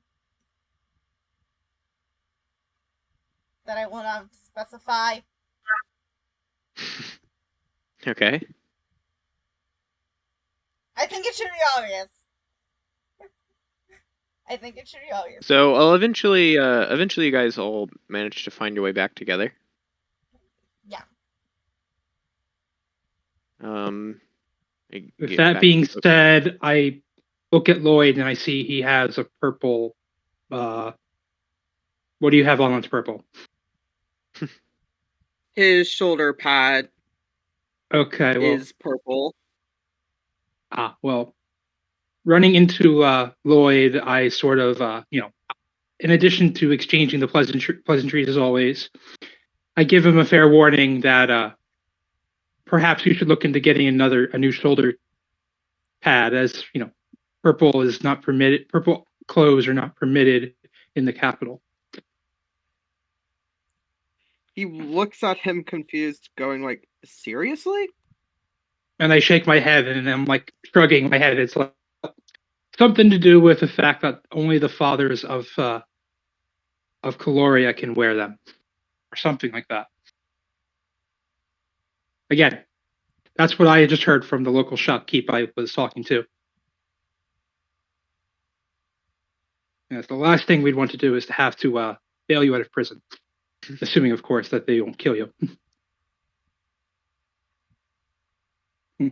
Anyway. But if it's supposed to be a sign of wealth, then why not even nobles aren't even allowed to wear it? Hey, I don't make. I know just as much. You now know just as much as I do. And with it, I kind of just shrug and I just start walking. I'm just like, how would I know? Lloyd ask them yourself. Does this mean that Lloyd has to go to a clothes shop and have to buy a new outfit? I mean, that's up to you. Yeah, you could. I mean, you could try your luck. Maybe the shopkeeper was just wrong. The worst part is, I don't even have that much money. Well, I can't imagine clothes are that expensive. Although I guess for a noble of your taste, that may not be What you would 500 gold deem- pieces. Well, What you the would fact deem is that it's acceptable. also armor. It's also armor. Well, perhaps you should pay a visit to the blacksmith then. Maybe he could do something. Maybe he could craft you a different set, or at the very least, maybe dye it to change the color. In any case, I'm I just guess- sharing what information I have, and then Do I need to make a roll just to see if they catch me or not? I have no idea. You'll find out if you get to the city. No metagaming. Are we in the city right now, or No, in No. in the capital. Yes, in the capital. You're fine for now. Oh, okay. Just not the capital. You can't wear purple. And also to keep a close eye on your purses. Apparently, there are a number of pickpockets. in the Lloyd city. goes over to the blacksmith to check for something. Okay. You sort of see this like sort of burly human man hitting away on the anvil as you approach. What can I do for you, sir? He asks, going like, I need another set of studded leather, preferably not in purple.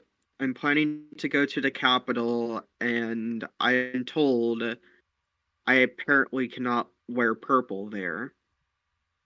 Ah, yes. It is a shame. Purple is quite a rare color to have. I could dye it for you. And lose my house. Well, I do have some studded leather, if you would like to buy some. Yes, that will do. It would be 45 gold pieces for a full set for someone of your stature. He hands over the 45 gold. All right, just give me a moment. And he sort of heads back into the back of his shop. And he comes out a little bit later with like some measuring tape and stuff. And he starts taking your measurements. And then after that, he leaves for a little while. You can sort of hear him rummaging around in the back of his shop. And a minute later, he comes out with some studded leather. He says, I don't have anything that matches your size perfectly, but this should fit you well enough, I think. Here, try this on. And you sort of try it on, and it's like slightly looser than your armor. It doesn't fit you quite as well, but you think it'll be sufficient. Yep. He nods, going like, yeah, this'll do. Not my preferred set. Comfort, but it'll do. Not Very planning well. to get into this anyways. If there's anything else you'd like me to do No, for you, thank just you, let me know. sir. That'll be all. All right. Well, enjoy the rest of your day.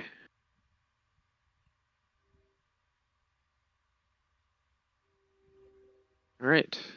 Anything else you guys want to do in Smyrna?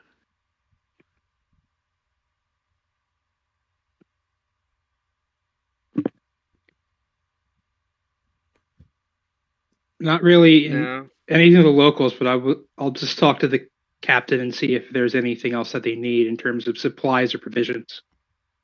And if they've run into any, just sort of check on how's the boat and all that if you need anything. Yeah. Seems like the boat's in fine condition. It's only only like a 3 or 4 day journey to Aspon, so Okay. he doesn't seem too worried about it. And how is the health of the men of the crew? They're in good condition. You know, we've been able to collect some berries along the coast to prevent any of the sicknesses that you would get out at sea for many days. Plenty of shore leave, visiting each of the cities. The men are in good shape. Very good then. Well, let's see. Well, I think with that being said, maybe we should. Can we shove off? I know it's a bit premature, but you know, Yeah. All right. If you- So you guys. if you've made the necessary preparations. Yes, we're prepared to leave. Let's see.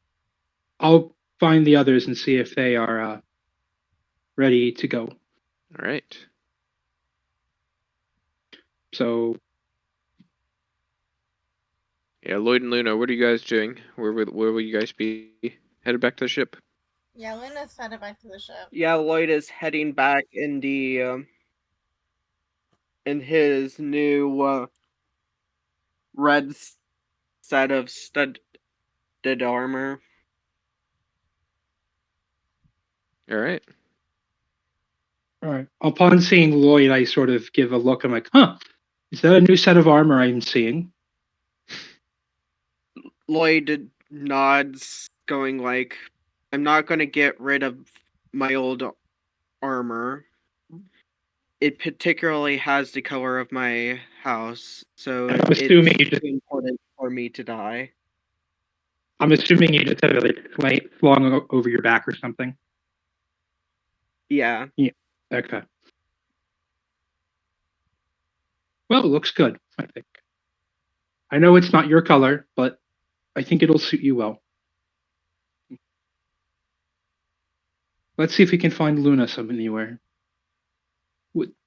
She's probably in the center of town, you know, performing for the I said Luna locals. walking back to the ship. Yeah. Is that where Luna will be? Yeah. Can I not be heard? Luna is nowhere to be found. I hate my mic. Me too. I said Luna Alright. walks back to the ship.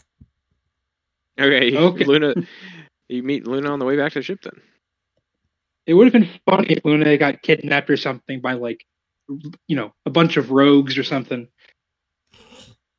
Why would that be being funny? held for ransom. Yeah. You never find Luna. She's just like in the city somewhere, and then you get like a note He back on the just ship. kind of wants to do that just for the funnies. If For you the lulz and for the memes. Yeah, no, but if no, you we don't want have to to see do your dragon friend ever again, bring 1,000 gold pieces. to this location. Yeah. I mean, that also assumes that they could actually overpower her and capture her, Yeah, they would be burned alive. probably. All right, so you guys are headed off once more, right? I think so. All right. Oh, I'll have to do some more fishing as we go along. Your mic is All right. breaking up.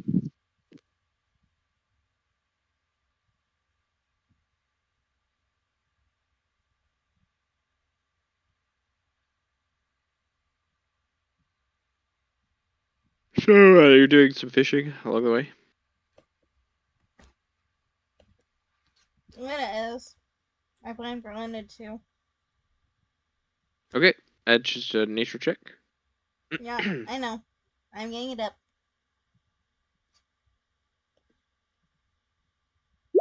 I have a question. Yes. How about I'm starting to get to the point where I'm starting to get a bit sleepy, so do you think we can stop before we head into the capital? I was already planning on stopping once you get to anyway. Once we get to the capital. Because that's when we start getting into the the actual content. But I don't have it just quite finished yet. It's like 90% done Okay. for the capital. So it's probably better if we leave it once we get to Acela anyway. But we can finish up here in Aspon first. Okay. So what are you guys fishing for? For more jellyfish or just whatever you find? Whatever I find. Okay. Yeah, I think with a nat 20, you get what are those like huge tuna, like the albacore tuna?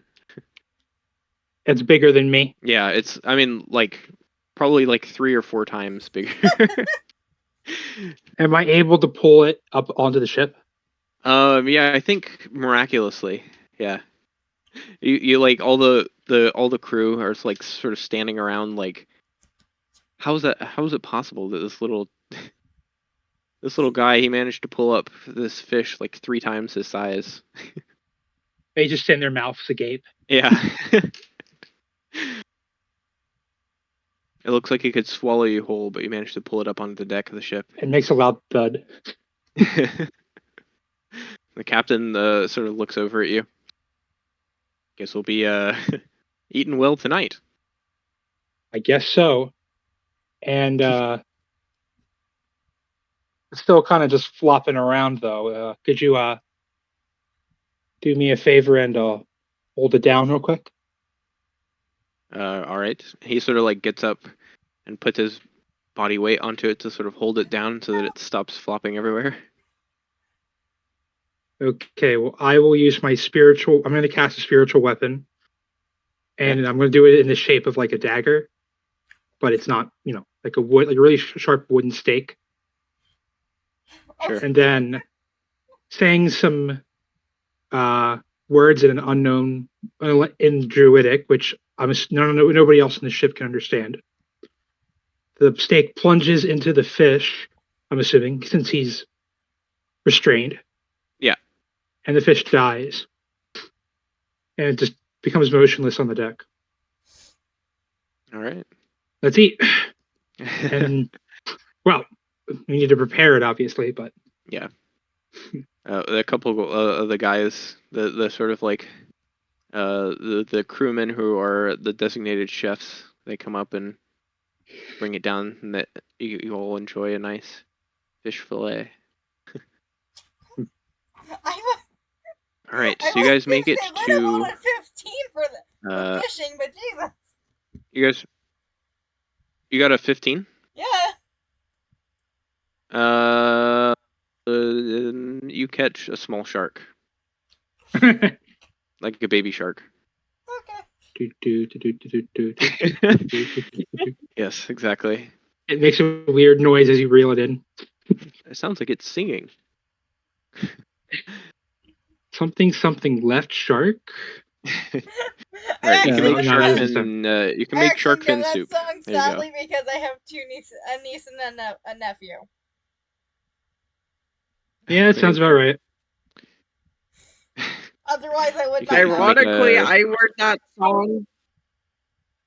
I I learned that turned- song in high school because of kids just singing it for some reason. I learned that song like when I was like 5, and that was like Yeah, I feel like I 25 learned years it ago. in I learned it in Great. Cub Scouts. I'm pretty sure.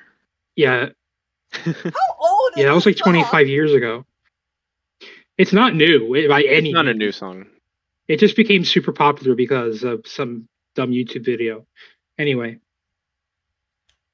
is there any way that with the shark fin, we can save the skin?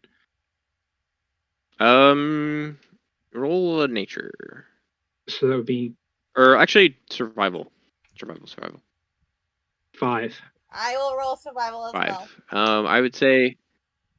Well, I like survival as well. At It this only point, it works doesn't- once. yeah, it doesn't Right. matter because he's already kind of bungled the harvesting of the skin. So you get a few small strips, but it's probably not enough to make anything usable, really. Hmm. I mean, in terms of using it as like leather or something. Yeah, no. Okay. Well, that's a shame. That's a shame. It was a small shark. Hard to collect that much leather off it anyway. Okay. All right, so you guys land in Aspon. A Yep. few days sailing. Aspon is a fairly small city. There's no natural source of water nearby. No like rivers or anything, so that sort of naturally limits how large the city can be. There is an aqueduct that leads water from the mountains, which are just off the side of the map. This mountain range extends further south. So there's an aqueduct which leads a very long way towards the city. But the main reason anybody ever goes here is literally just as a stop between the capital and Smyrna. There's not much else here. What are you guys up to? Is there Right any here. kind of like, I guess it would be like a church or any kind of temple or anything? Yeah, I think there would be a Selenite temple, probably. Okay. I will make my way over there then. All right. You meet Milo, who's teleported here. No. I mean, What? maybe. What are you gonna do up in the Selenite temple? I'm going to give a donation, so I'll just pick up a handful of gold piece. Well, actually, I'll give 50 gold pieces, and I will put. All right. I'm assuming they have some kind of like poor box or something, or do I Yeah, need to go, or would I take that to one of the priests and give it to They them? probably have like a donation box kind of thing Okay. where you can donate like money or food. Okay. Well, I'll put 50 gold pieces in the little box, All right. and Yeah, Usopp I'll will say- follow you okay. and can perform the rites that he needs to do as he's traveling through the city. Okay. And then I'll just say a silent prayer to myself, basically, while I'm doing that. All right. Okay. And then I'm assuming nobody's around, so I'm just gonna leave. Yeah. Okay. Lloyd and Luna, what are you guys doing? Anything? Not really. Not Is there because I There's- doubt any? there's an arena. there's no arena. Well, what is the in terms of like buildings and such? I mean, there are most of the economy of the city sort of revolves around trade. So there's a harbor, people that work in the harbor, some like taverns and inns near the harbor, some fishing. Other than that, I mean, there's not that much here. It's a pretty small place. There would be like some shops potentially, but nothing. This is more of like a this is like a flyover city. Sure. Okay. Is the ship able to get any provisions from the small town, or would we Yeah. support? Yeah, you guys can buy food here definitely. Okay. And they have enough food to sell. Yeah. Okay. Yeah. Mainly fish, but there are some small like farming operations. Okay. So yeah, there you would be able to buy enough food to get you the rest of the way. Okay. So you guys depart from the city. Mhm. It's another 3 days sailing. So I think that's been a total of almost 2 weeks. Or like a week and a half or something that you've been sailing. I mean, with stops, obviously, but Wait, that means we're no longer. Wait, doesn't that mean we're no longer you in? stop and We're in the second Scylla. month. If that would be correct. Yep. You are in. Yep. You're right. Yes. It's no longer Artios. It's now Gamos. All right. And yeah, so you managed to get a few small fish, but nothing. Nothing Nothing super of worth. noteworthy. Okay. All right. You guys land in Acela, which is a small town. So, the city of Gloria is sort of nestled in this bay, which is fed by this large river which extends north and is fed by the mountains to the east. And then the bay, at the mouth of the bay, there's like a smaller settlement, which is sometimes thought of as like an extension of the capital itself, but is really an independent settlement with its own separate government and everything. I mean, obviously, it's the the state obviously is still part of the empire, but they have their own like elected mayor and stuff. Okay. And I think since you guys are just getting into Acela and we're going to be starting to get into the new content with the capital once you guys get to this point, I think that's where we'll probably call it for today's session. And hopefully next week everyone will be able to to come. Well, this took a turn. I mean, you were kind of expecting us to go in to fight the big bad, and we didn't even do any combat. That is true. Yeah. I did They're that gonna- for the they're one gonna- sparring match. Well, I had that- been setting up stuff for the capital. I mean, I had a few things planned okay. in case you guys went to the capital anyways. So, I mean, it's not a huge deal because I kind of already had an idea of what I wanted to do with the capital.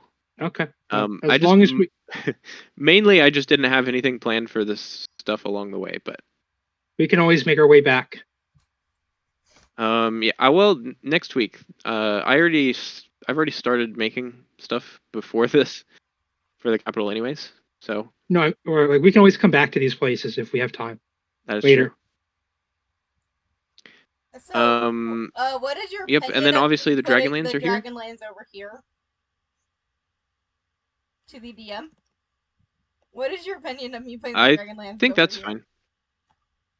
Because I said they were near mountains. I mean, and I think that's it a also fine kinda spot gives for an them to be. excuse of Yeah. why people have not really gone over there. Yeah, I think the dwarves are kind of in the northern mountains. On the Okay. other side of the mountains, there Yeah. are the Dragonlands. That's fine. And then to the east, there's an empire, which, or not really an empire necessarily, but there's kind of like an empire, sort of like the Huns or something, to the east, who you haven't really heard anything about yet, but who, now that you're in the capital, might become a little bit more relevant. Are those the Um, people who were sent? The people of Crown Point were sent to fight. Yes. Yeah. Okay. They're not like a super centrally organized state, as far as you know. It's more of Okay. like migratory groups. Like local Um, local tribes Yeah, that are allied kind of. together against. Yeah, but maybe the situation has changed, and that's why they are calling up troops into the capital. Who knows? We'll find out. You'll find out, presumably, next time on Dragon Ball Z. Yes. Meanwhile, the Aboleth is still just causing mayhem. Yeah, the Wherever it Aboleth goes. has managed to reinstate the pirates while you're gone and has conquered Crown Point.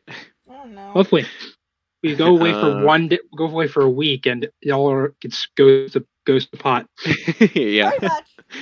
All right. Well, maybe. I don't know. Also, You'll find out. I think that Green Lloyd had a pretty good moment. I think Yeah, so. that's true. And on the bright side, I didn't have to control two No, you didn't. characters in so that's nice. That's always fun. Yep. I'm sure they're gonna come Right. back and be like, "What the fuck just happened?" Yeah, we're on the other side of the world now. That's weird. Yeah. All right. I'm pretty sure Brickfall is just going to be he's lost to Lloyd for a third time. Fourth time, I thought it was. Oh, yeah, that's true. Oh, fourth time. I think Don't tell him that though. You didn't hear it from me. I'm gonna be honest. Oh, I'll make sure to let him know. I Of course honestly you will. think- All right. I honestly think the moment between like all three of them where they were all three talking was actually very cute. Yeah, I mean, it's always nice to have role play moments. I'm just gonna say Greenspell doesn't go that way if that's what you were trying to insinuate. But yes, it was a very heartfelt moment. They're buddies. Just making sure that's not what you were intending. They're good I said friends. Cute.